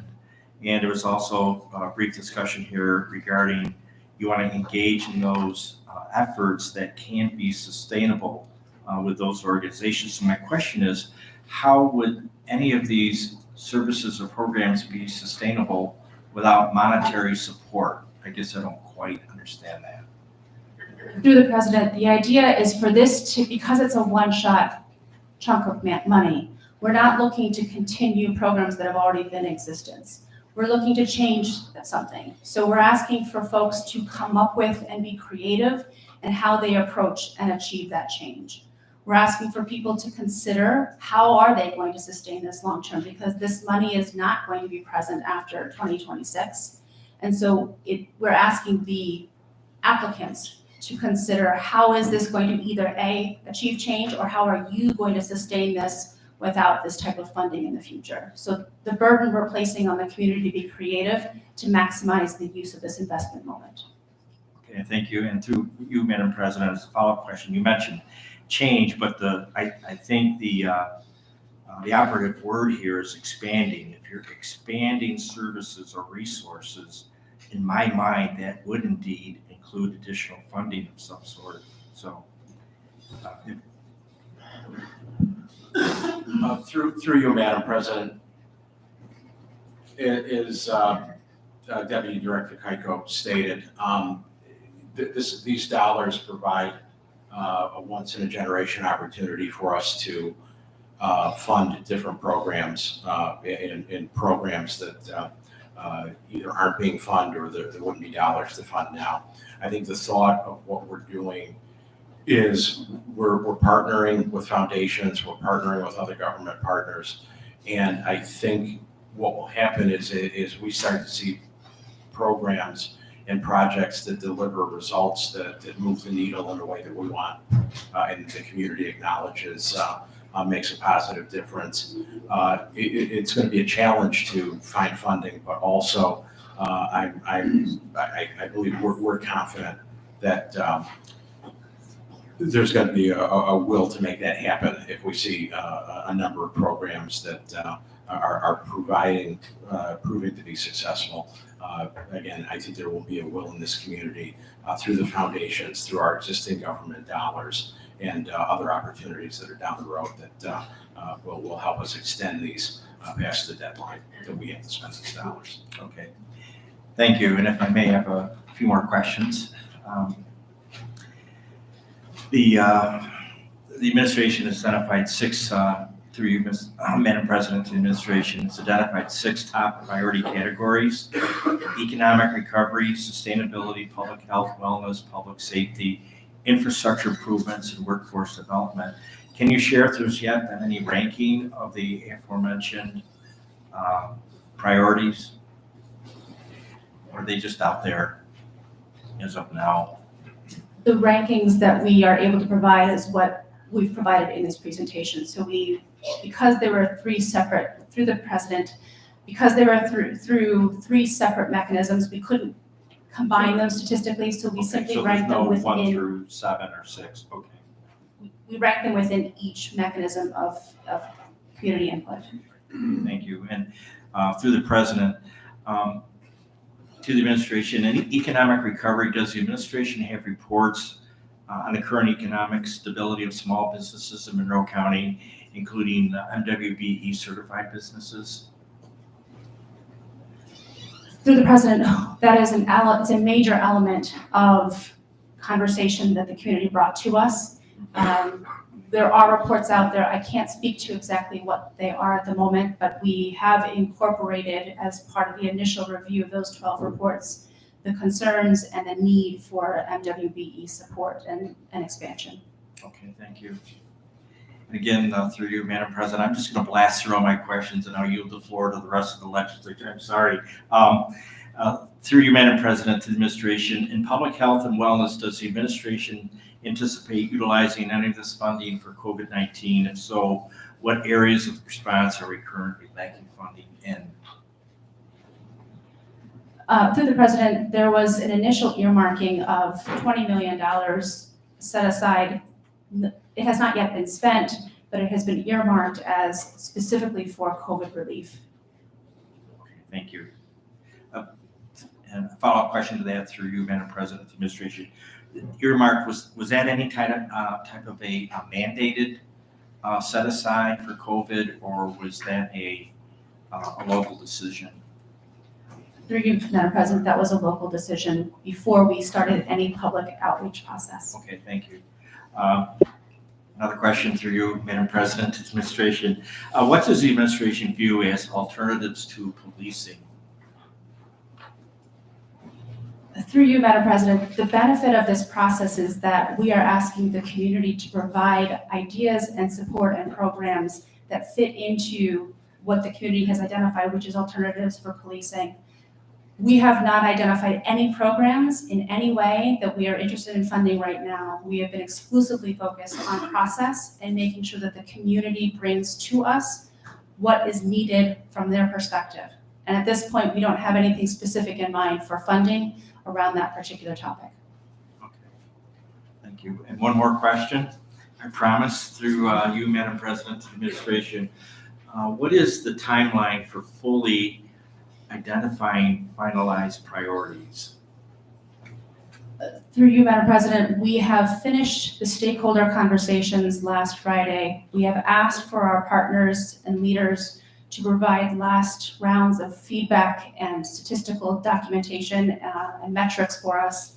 We are hoping that within the next week or two, we will begin the blackout period to develop the RFP. Okay, just a follow-up question to that. The implementation portion of that would fall within the allocated timeline of the distribution of ARPA funding in terms of, what is it, 2025 or 26? Through you, Madam President, the money must be spent and vouchered for by the end of 2026. Thank you. That concludes my questions. Thank you. I yield the floor. Thank you. Are there any more questions? Madam President. I think Legislator Fraser had his hand up first. Thank you, Madam President, for the administration. I would like to see a comparison. So I have two questions. One with 3 languages. I'd like to know what those languages are, because when I think about our community has a large American Sign Language population, and I want to make sure they're represented. And my other demographic is, I'd like to see a comparison with the county demographics is to the survey demographics, because I believe, for instance, the African American population is not in proportion to the county population. I want to make sure we address that, and the Latino population. I'm sorry, was that to the administration? Yes, to this. Through Madam President, we use 3 languages, Spanish, ASL, and English, to translate the survey. We also, when we were encountering other individuals through our pop-in events, we provided interpretation services for 8 different languages. And we provided that service anytime we had an event with the public. We offered that as an option for anyone who may need it. In terms of the comparison of the population of Monroe County to the comparison of the feedback that we received in the survey, we did provide that in the January report. It does not correlate directly with the number of white and Black and brown individuals in our community, but it is relatively close. Legislator Hoffman, Legislator Vecchio Hoffman. I know it sounded like it was me, but it wasn't me. I don't know what it was. Oh.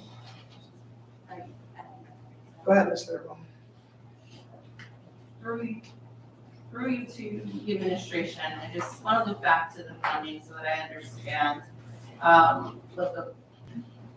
how organizations will be identified.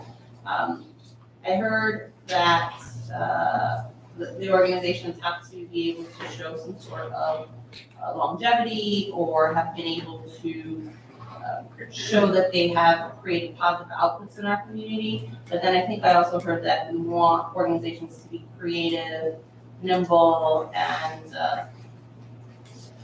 find new ways to address some of these issues or these priorities in our community.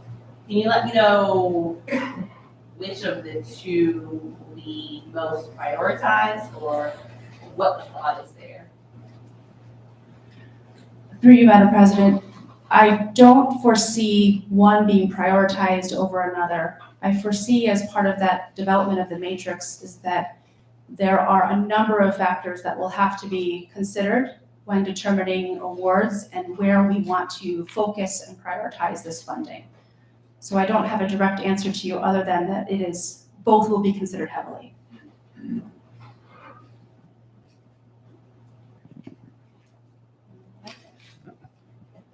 Thank you. Go ahead, Legislator Colby. Thank you, Madam President. Through you, what interaction have you had with our partners of different towns in the suburb areas? You mentioned Rochester and a lot of agencies that work specifically in the city. Have you reached, what outreach have you done outside that? Through you, Madam President, the Council of Governments was the primary entity that we used. We had multiple presentations to that group of individuals to ensure that they were aware of the process. We had conversations about the kinds of projects that they were doing, and we identified that if and when we get to the stage where we have projects, if there is an opportunity for us to partner with the towns and villages, that we will be there with them to do so. Through you, Madam President, to the administration, will you be sharing, or could you share with us the matrix you're going to use to judge the programs that come before you finalize that matrix, or in the final form before you start to use it, so we know how the agencies are going to present them to us, we know what you guys use for a scorecard? Through you, Madam President, yes, we will. Thank you. Another question is through you, Madam President. Is the county only going to use funds to grant to outside agencies, or is some of the funds going to be used by county departments to augment supplement programs or new initiative programs? Through you, Madam President, the intent is that there will be a mixture of both. However, the ultimate goal is where we're headed. So the county departments will need to fit into this structure the same way and in similar ways to achieve goals and achieve changes that we were asking our outside partners to do. Thank you. I'll yield the floor back to you, Madam President, for that. Thank you, Legislator Huber. Thank you, Madam President. Through to the administration, you mentioned an RFP being issued a couple of times. I'm not at all clear on what that RFP is even about. About that, please. Through the President, certainly. The RFP that we're discussing is a single request for proposals that would encompass all three of these goals. So it would be a broad request for ideas and programs and a mechanism to gather information from the community in terms of their very specific goals as how they're going to achieve the structures that we've identified here. Thank you, through Madam President. As a follow-up to that, is it your intention as the administration to, based on the RFP responses, issue awards for pieces, or are you looking for a comprehensive, one organization fits all of the three initiatives type of approach to address that? Through you, Madam President, what we're identifying is how do we achieve change in a collective form? So we're looking at how are multiple organizations going to work either together or independently, but ultimately working towards the same goal. How are they going to achieve the ultimate changing of that needle and moving of that needle? There will not be the ability to fund all agencies who have wonderful ideas and programs, but we are interested in making sure that whatever we do focus on, we will be bringing in our other partners in government and foundations so that we can expand it beyond just the 144 million. If there's an idea that we cannot fund through the ARPA funding, the hope is that if it's significant enough and the idea is strong enough, that our partners elsewhere will help supplement that and provide a more holistic funding approach. Thank you. Through you, Madam President, a couple of fairly specific questions on the use of funding that are allowed in the Department of Treasury final rule. One, it addresses the ability to use ARPA funding for county staff. Is it the administration's intent to use any money to address county staffing situation?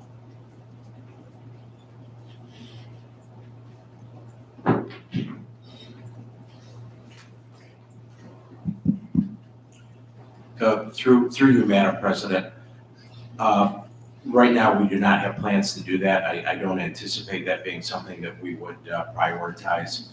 We have had discussions internally that we might be looking at adding or funding temporarily a position to assist with this because obviously the administration of the $144 million in the processing of that associated with that has strained our resources. So we're looking at using a very nominal amount for to help with the administration of this. But no, we aren't necessarily looking at this time at using that money for funding our staff. Thank you. And through Madam President, the administration, a few weeks ago, I sent a letter to the administration asking about the lost revenue clauses that are allowed under the ARPA funding and received a response through you and I believe written by Mr. Franklin, essentially identifying the fact that there was very little lost revenue from the county. Did I interpret that response correctly? I think it was $170,000.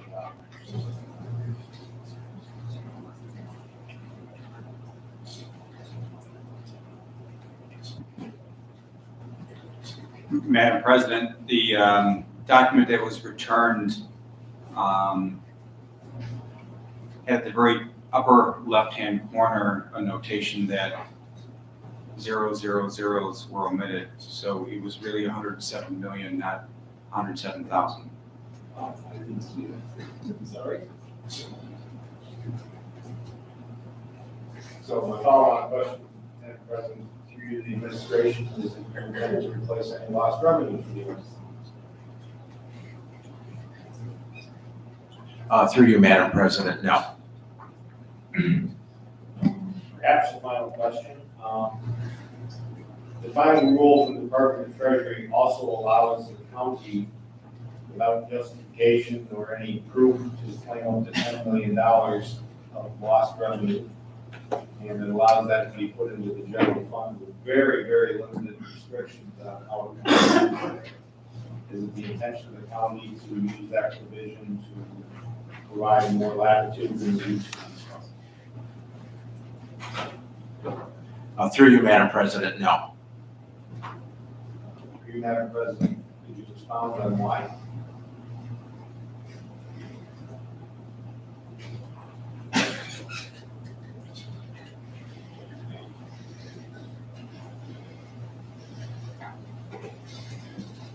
Madam President, throughout the COVID-19 pandemic, Monroe County's finances have weathered quite satisfactorily.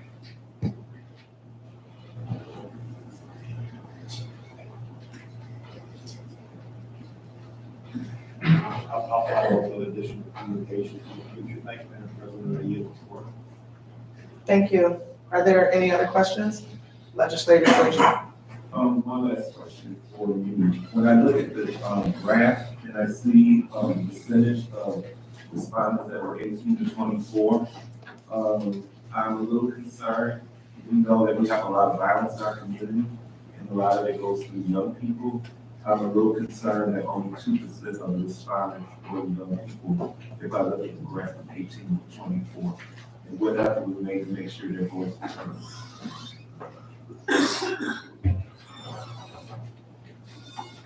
Through the chair, I'm sorry, I missed what the question was. I apologize. To the President, through administration. My question was, when I look at the graph, and I look at the percentage of people who responded that were 18 to 24, if I'm interpreting that right, if it's 2%, I find that a little troubling. In our communities, particularly in the city, there is a lot of violence that's been going on, and I don't think that 2% represents a good percentage of our young people. So with that, we're making sure that we get enough voices of our young people to respond.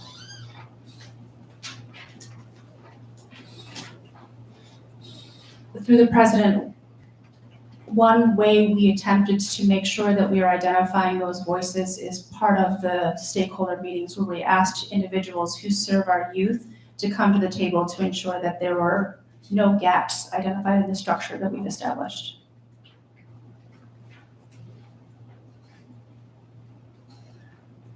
Through the president, through the administration, I'd like to see where those agencies were. I'm a little troubled by that response. Thank you. Thank you. Legislator Brew, have a question? Yes. Through you, Madam President, to the administration. By the way, I wish I had $1 for every time I said this is my last question, but I'm quite sure this is my last question for the night. And it has to do with one of the 6 priorities, which is infrastructure. I've sat on the broadband task force for the last year and a half with my colleagues in the legislature, Legislator Barnhart Fucci. And of course, we all know things in government just take a heck of a long time to work out and bring it to fruition. But my question is, through you, Madam President, to the administration, in the case where there are identified lack of broadband in some of the rural parts of Monroe County, and we have estimates, and basically they are shovel ready for construction. A couple things, we would need improvement, and my question to the administration is, can these be done on a more expedited basis, or do we have to wait until the entire study is done, analyzing the broadband needs, both affordability and access needs of the entire county, or can some of these projects that we've been working on and the residents are truly struggling in these rural areas, I don't want to say set aside or promote forward, but is there consideration to doing some of these before the wider decisions on a wider Monroe County basis are done? Through you, Madam President. I guess the short answer to that would be yes, right? Clearly, we understand the importance of the issue, the critical nature of the issue, and we're committed to bringing a resolution or a solution to this to the extent we can. The other point of this too, I also actually, this might be dangerous for me. I should maybe leave this for Rebecca, but my impression is we aren't looking at having all of those dollars awarded immediately. We're going to do an RFP. We'll come back to this body with the results of that. But I don't really think there's any scenario where the entire $144 million gets spent. So rather than me saying, oh, yeah, sure, yes, we'll do that, I think through you, Madam President, I think the conversation we would be happy to engage in a conversation with you. And again, we appreciate the concern. We are on board in terms of trying to find a solution. And and again, I'm not that familiar with the study And again, I know that the task force and that is being led by the committee and under with the assistance of our planning department. But we would definitely be willing to engage in a conversation with that to address your concern, which is very legitimate. We share that. Thank you. I yield the floor. Madam President? Legislator DeFlorio was first. I didn't see. I don't plan to. It's fine. So through the president to the administration, last August and then throughout the fall as well, some of the Republican legislators had some community input sessions and had identified a number of priorities that I don't see listed on your presentation, and some of those included small business grant programs, improving infrastructure, which I think was on yours, broadband, Legislator Blue just spoke about, but bolstering tourism. So I guess two maybe that were sort of not identified. Were those mentioned at all in any of your input sessions? Through Madam President, they were embedded throughout the economic recovery priority. They are heavily noted in the structure that we've identified. It's actually one of the main pillars of the structure that we're proposing right now with our stakeholders. Small businesses, support for small businesses, MWBE expansion. There are a number of focuses explicitly on small businesses in the community, yes. And thank you. And then just as a follow-up, what about tourism, bolstering tourism and bringing people back, a lot of our hotels, et cetera, things that were, for the last 2 years, we haven't had festivals and things, so we have that tourism impact is struggling as well. Through the president, the tourism was something that was mentioned as an area of needing support, and that again is embedded in that economic recovery component. Thank you, appreciate that. Legislator Baines? Thank you, Madam President.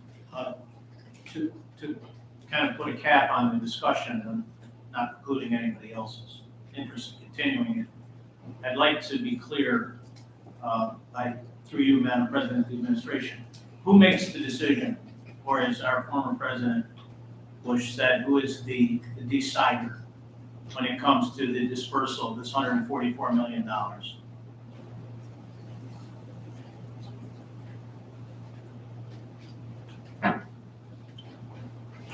Through you, Madam President, our process for this will follow our typical procurement process. There will be an RFP issued, as Ms. Keiko stated, that those RFPs will be reviewed and scored according to the criteria that she laid out earlier today and earlier tonight, and then we will come before this body to seek approval for any expenditure that we make. Thank you. Legislator Hebert? Thank you, Madam President. I almost forgot one of my most important constituencies, our veterans. As a prologue, I'm very distressed to hear a number of our state senators and the state assembly people bragging about a massive increase in local veterans funding, which I believe amounted to $10,000 this year. For our 47,000 veterans in less than a quarter apiece. That's $250 apiece. So, with that as a backdrop, I still want people to have heard them and think that the veterans are being taken care of and the state's already handled. Could you please tell me who and how you communicate with the veterans groups to get their inputs on what their needs were? Through the chair, Madam President, we reached out to our internal outreach, veteran outreach services, to try to identify specific events that they were hosting, to try to meet them where they were. The timing was not ideal and it didn't work to connect with them. However, throughout our 33 other events, we regularly encountered veterans along the way and have incorporated those conversations from the public feedback sessions into our projects, or into the structure, excuse me. Through you, Madam President, how many veterans did you count? Through you, Madam President, I can't speak to that. We ended up talking to thousands of individuals overall between the survey and the events, so I can't speak to that directly. Through you, Madam President, do you speak to any veterans organizations? For example, Vietnam Veterans of Chapter 20, and there's a host of Veterans Outreach Center. Can you give any organizations you spoke to? Through you, Madam President, I'm happy to provide the list of agencies that we did connect with.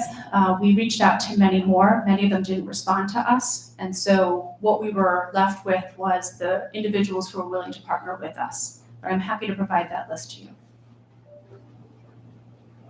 Through you, Madam President, that answer, I'm assuming that you've got more veterans organizations. Is that correct? Through you, Madam President, off the top of my head, I cannot recall whether we were successful in getting folks to respond to us in a timely manner. I cannot speak definitively, though, that we didn't. We had another individual in our office who was primarily responsible for the outreach efforts, and she would be the one who would have this information at the top of her head more regularly.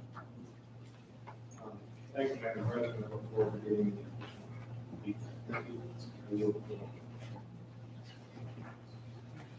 Legislator Dondorfer? Thank you, Madam President. Through you to the administration, just to follow up on Legislator Baines' question, if everything is coming before us, why hasn't the administration either asked or come to us and given us an opportunity besides the presentation today for our input on what our constituents have been asking for?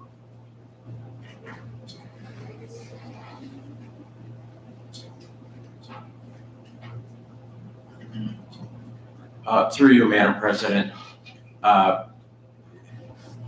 we had multiple public meetings. We've had multiple opportunities to solicit input from people. So while we didn't have a specific session for legislators, there would have been opportunity to do that through that process that we had that we were able to get thousands of people to respond to through that public process with that. I guess I would also offer, if there are specific areas or concerns that you had, we would be glad to sit down and talk to you about them. We have had different discussions along the way with leadership of the legislature to outline this process in somewhat greater detail than we have now. So we would definitely be open if there's a conversation that you would like to engage with us on in terms of specifics. We would certainly entertain that. Through you, Madam President, just for a point of clarification, those were public hearings that we probably assumed, most of us, that they were open to the public and not really an appropriate spot for a member of this body to sit there and ask questions on, but we will bring that forward, so thank you. Legislator DeFlorio? Yes, thank you. Through the president to the administration, just as a quick follow-up to that, I honestly did not know about any of these public events. So I know it was mentioned that email blasts went out. I don't believe any of our county legislative email addresses received notifications. So I guess I just mentioned that as a future communication tool, that we should be being notified about these events as they're happening in our communities. Thank you, and I yield the floor. Thank you, Legislator Coleman? Yes, I'd like to follow up a little bit. I know it's not the most pleasant discussion, but some of this money could or may be used for infrastructure. We haven't talked about that much tonight. And I was wondering, are you considering any of using some of the funds to improve some of the infrastructure, such as roads, bridges, or walkways, paths, bike paths, that type of stuff? And I guess that's my question to you, Madam President.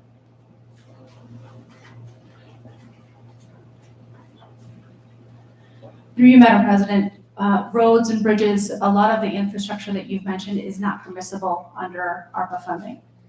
Some of it is, I believe.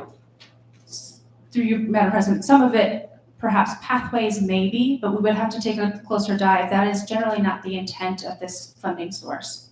But when it is appropriate, we will certainly consider it when projects come to the surface.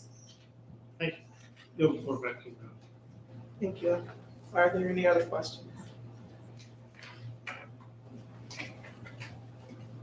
We'll now proceed with the consideration of motions, resolutions, and notices. Will the clerk read the next item on the agenda? Item number 1, referral 22-0082, providing that resolution entitled scheduling and holding a public hearing, approving the submission of grant application 2, and authorizing the acceptance of grant funding from the New York State Office of Community Renewal for the Community Development Block Grant, CARES Act for the preparing, preventing, and responding to the coronavirus be lifted from the table. Legislator Bell, move it, please. Roman, I'll second. Moved by legislator Mills, seconded by legislator Roman. This is a motion to lift from the table. Is there any discussion? Seeing none, all in favor say aye. Aye. Any opposed? Item carries. Next item. Item number 2, referral 22-0082, providing that resolution entitled scheduling and holding a public hearing, approving the submission of a grant application 2, and authorizing the acceptance of grant funding from the New York State Office of Community Renewal for the Community Development Block Grant, CARES Act for the preparing, preventing, and responding to the coronavirus be adopted. Legislator Bell, move it, please. Second. Moved by legislator Mills, seconded by legislator Delahanty. This is to adopt. Is there any discussion? Seeing none, all in favor say aye. Aye. Item carries. Next item. Item number 3, referral 22-0090, classification of action and determination of significance pursuant to the State Environmental Quality Review Act for the acquisition of real property for the Salt Road Highway Improvement Project in the town of Penfield. Move it. Second. Moved by legislator McCabe, seconded by legislator Turk. Is there any discussion?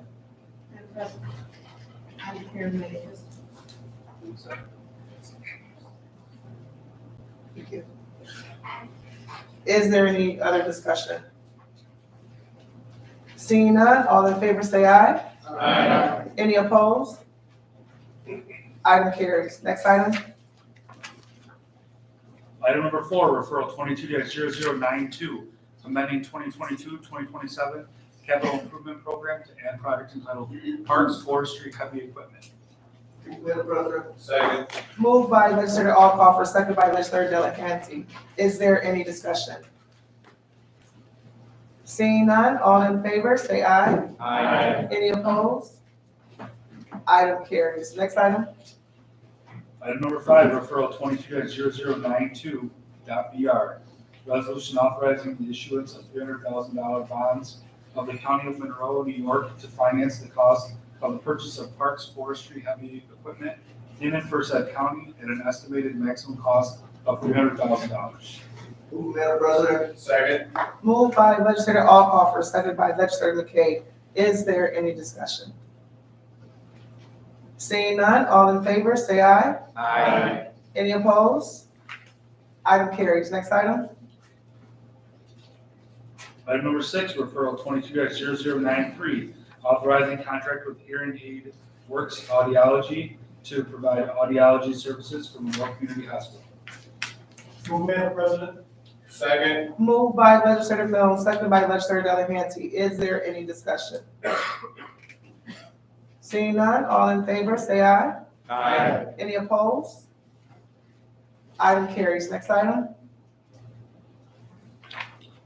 Item number 7, referral 22-0094, authorizing contract with CHE Senior Psychological Services to provide psychological services for residents of Monroe Community Hospital.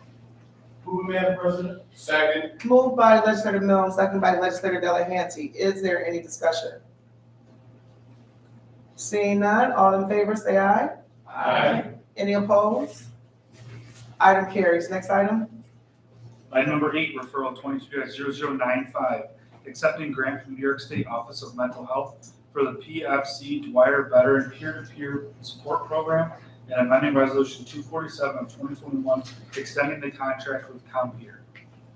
Move it, Madam President. Second. Moved by legislator Mills, second by legislator Delahanty. Is there any discussion? Seeing none, all in favor say aye. Aye. Any opposed? Item carries. Next item. Item number 9, referral 22-0096, accepting grant from New York State Department of Health for the Healthy Neighborhoods Preventative Cornerstones Program, Healthy Neighborhoods Program. Move it, Madam President. Second. Moved by legislator Mills, second by legislator Delahanty. Is there any discussion? Seeing none, all in favor say aye. Aye. Any opposed? Item carries. Next item. Item number 10, referral 22-0097, authorizing contract with Oasis Rochester for the provision of recreation, wellness, and education services. Move it, Madam President. Second. Moved by legislator Mills, second by legislator Delahanty. Is there any discussion? Seeing none, all in favor say aye. Aye. Any opposed? Item carries. Next item. Item number 11, referral 22-0098, amending resolution 167 of 2019, increasing contract amount with T.Y. Lin International Engineering, Architecture, and Land Surveying for engineering services for the English Road Culverts Project over Round Pond Creek tributary and over Kirk Creek in the town of Greece. Move it, Madam President. Second. Moved by legislator Keller, seconded by legislator Delahanty. Is there any discussion? Seeing none, all in favor say aye. Aye. Any opposed? Item carries. Next item. Item number 12, referral 22-0099, amending 2022-2027 capital improvement program to add a project entitled Highway Preventative Maintenance Number 10, authorizing contracts with T.Y. Lin International Engineering, Architecture, and Land Surveying, and for engineering services and New York State Department of Transportation for Highway Preventative Maintenance Number 10 project in the towns of Brighton, Henrietta, and Gates. Move it, Madam President. Second. Moved by legislator Keller, seconded by legislator Delahanty. Is there any discussion? Seeing none, all in favor say aye.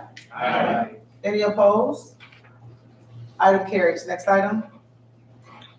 Item number 13, referral 22-0099.BR, resolution authorizing the issuance of $614,000 in bonds of the County of Monroe, New York, to finance the cost of the Highway Preventative Maintenance Number 10 project in and for said county at an estimated maximum cost of $614,000. Move it, Madam President. Second. Moved by legislator Keller, seconded by legislator Delahanty. Is there any discussion? Seeing none, all in favor, say aye. Aye. Any opposed? Item carries. Next item.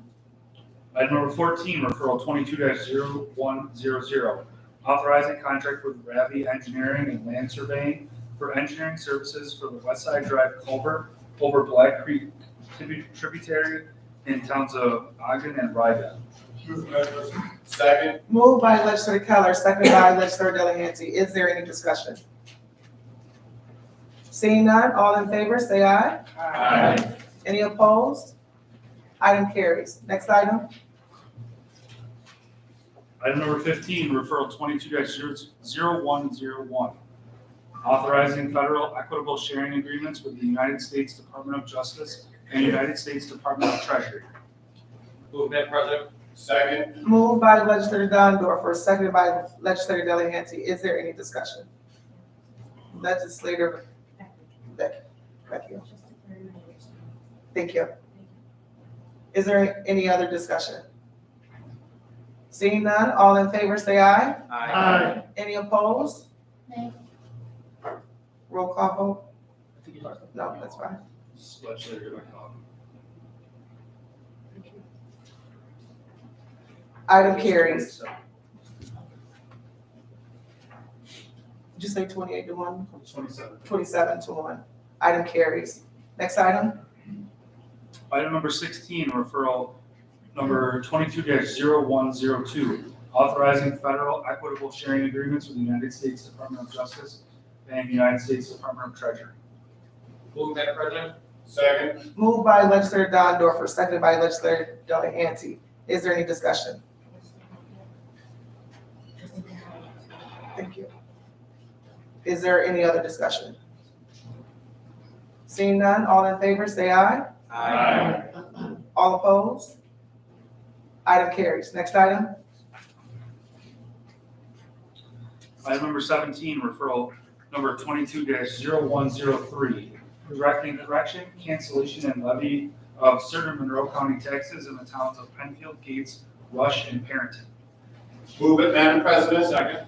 Moved by legislator Delahanty, seconded by legislator Marionetti. Is there any discussion? Seeing none, all in favor say aye. Aye. Any opposed? Item carries. Next item.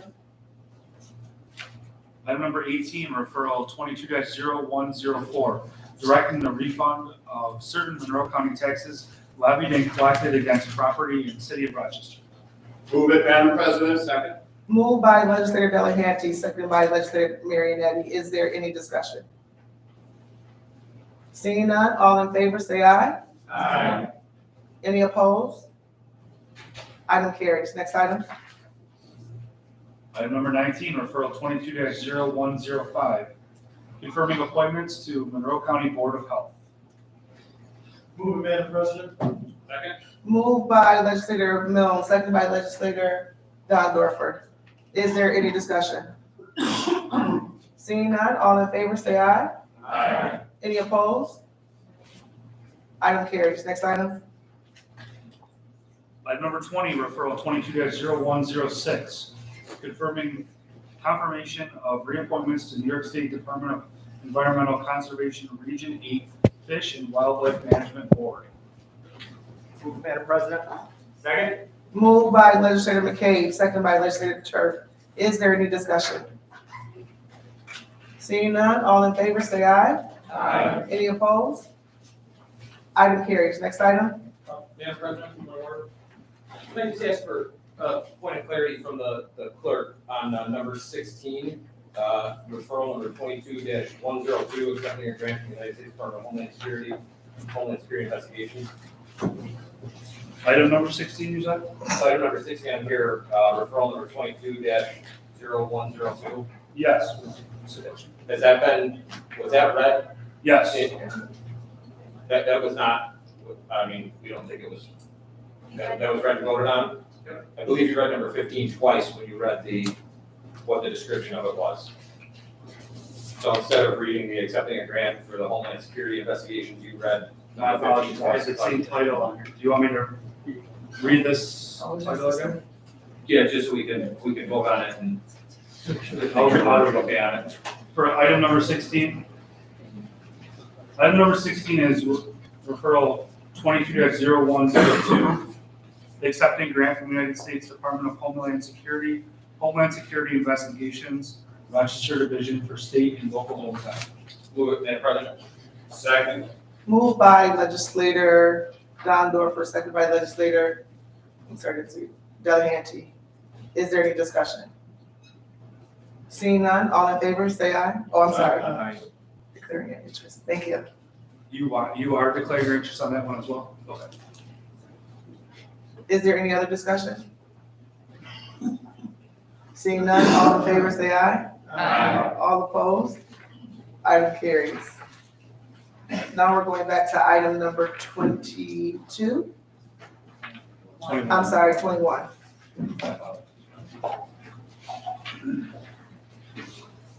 Item number 21, referral number 22-0113, amending resolution 93 of 2021 as amended by resolution 4 of 2022, accepting additional funding from the United States Department of the Treasury for Emergency Rental Assistance Program, Monroe County Eviction Prevention Pilot Initiative 2.0. Move it, Madam President. Second. Moved by legislator Milne, seconded by legislator Delahanty. Is there any discussion? Madam President, Go ahead, legislator Rowland. just wanted to declare my interest. Thank you. Any other discussion? Seeing none, all in favor, say aye. Aye. Any opposed? Item carries. Next item. Item number 22, referral number 22-0114, amending 2022 operating budget appropriating fund balance for the purpose of,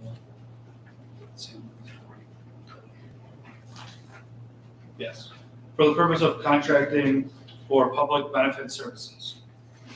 Move it, Madam President. Second. Moved by Legislator Mills, seconded by Legislator Delahanty. Is there any discussion?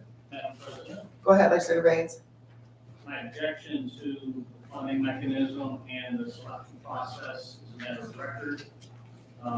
With respect to this resolution, so I would ask for a roll call vote at the end of the discussion. Thank you.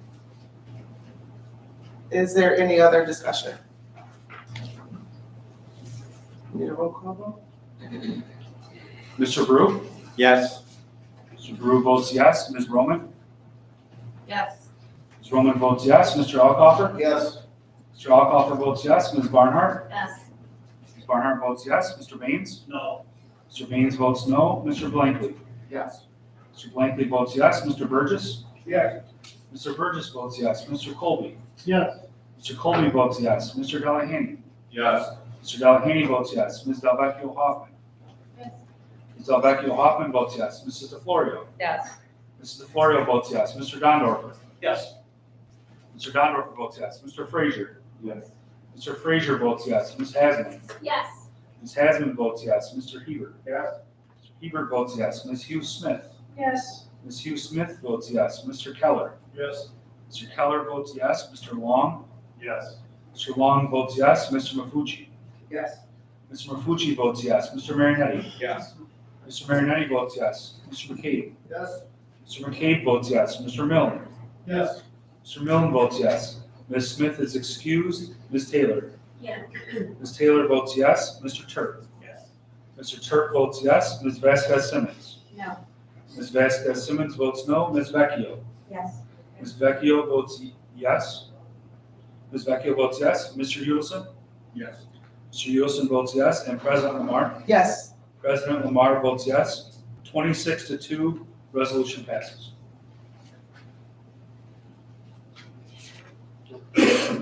Item number 23, referral 22-0141, approving amendment to collective bargaining agreement between Monroe County Executive and Monroe County Federation of Social Workers, IUE CWA 381. Move it, Madam President. Second. Moved by Legislator Delahanty, second by Legislator Marianetti. Is there any discussion? Go ahead, Legislator. Yes, thank you. Through the President to the Administration. Just to clarify, the referral indicates that the estimated cost of the referral is close to $900,000. But then it says that funding was included in the 2022 operating budget.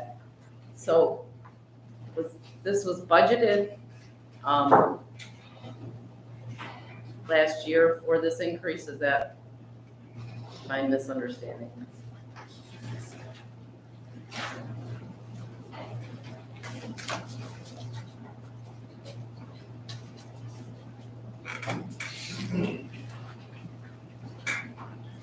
Madam President, with respect to the dollar value of the estimated cost, in a review of Department of Human Services year-to-date salaries and salary projections, there are sufficient vacancies within the department that a dollar amendment to the budget is not necessary.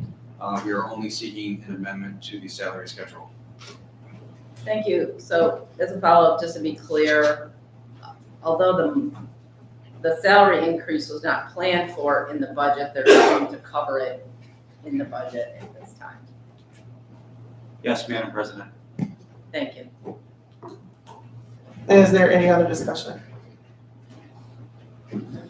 Seeing none, all in favor, say aye. Aye. Any opposed? Item carries. Next item.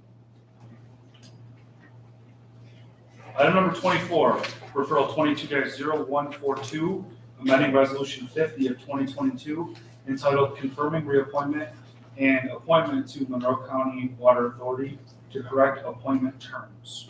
Move, Madam President. Second. Moved by legislator McCabe, Madam second. President, also like to second this resolution. Thank you. Noted. Moved by legislator McCabe, second by legislator Turk and legislator Alcoffer. Is there any discussion? Seeing none, all in favor, say aye. Aye. Any opposed? Item carries. Next item. Item number 25, referral 22-0143, amending resolution 289 of 2021 to update recommendation deadline and confirming appointments and reappointment to Monroe County Legislature Special Committee to examine and revise Monroe County Code of Ethics. Move, Madam President. Second. Moved by legislator Turk, second by legislator Brew. Is there any discussion? Madam President. Go ahead, legislator. Thank you very much, and thank you for moving expeditiously, moving this committee forward. I just have a couple of quick clarification questions. In the referral, it states that legislators Turk and Barnhart will be attending ex officio in reference to their status on the agenda charter committee. Sometimes ex officio indicates not voting. Is your expectation that both legislators Turk and Barnhart will be voting members of the committee? Yes. Okay, thank you. And then just secondarily, the referral is also silent on a chairperson for the committee. So is it your expectation that we will convene and establish that amongst ourselves? Yes. Okay. Thank you. I yield the floor. Thank you. Are there any other questions? Seeing none, all in favor, say aye. Aye. Any opposed? Item carries. There being no unfinished business, I would like to turn the floor over to Legislator Turk for a few minutes. Legislator Turk. Thank you, President Lamar.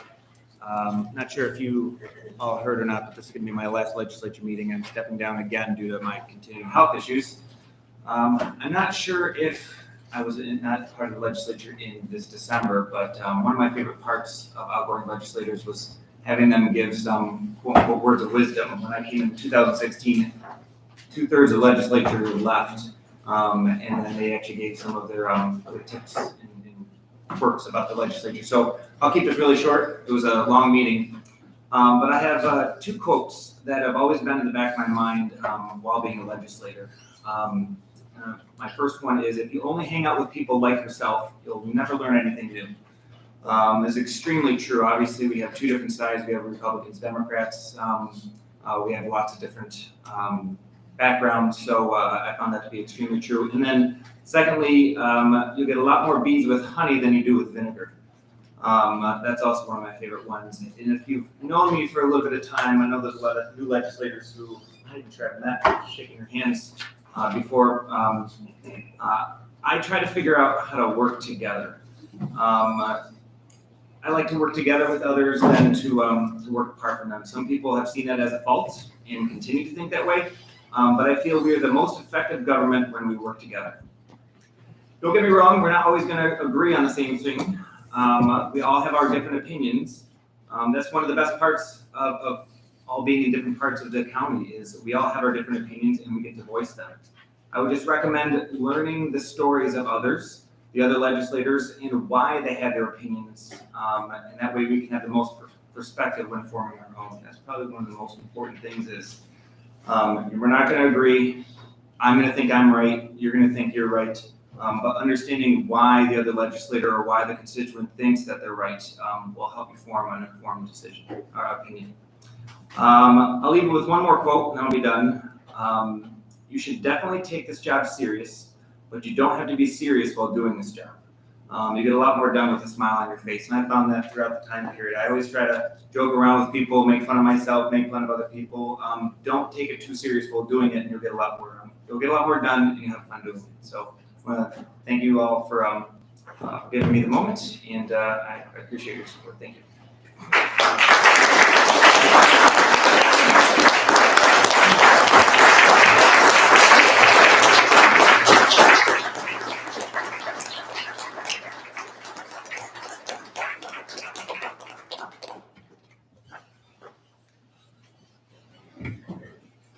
Go ahead, Ms. Turk.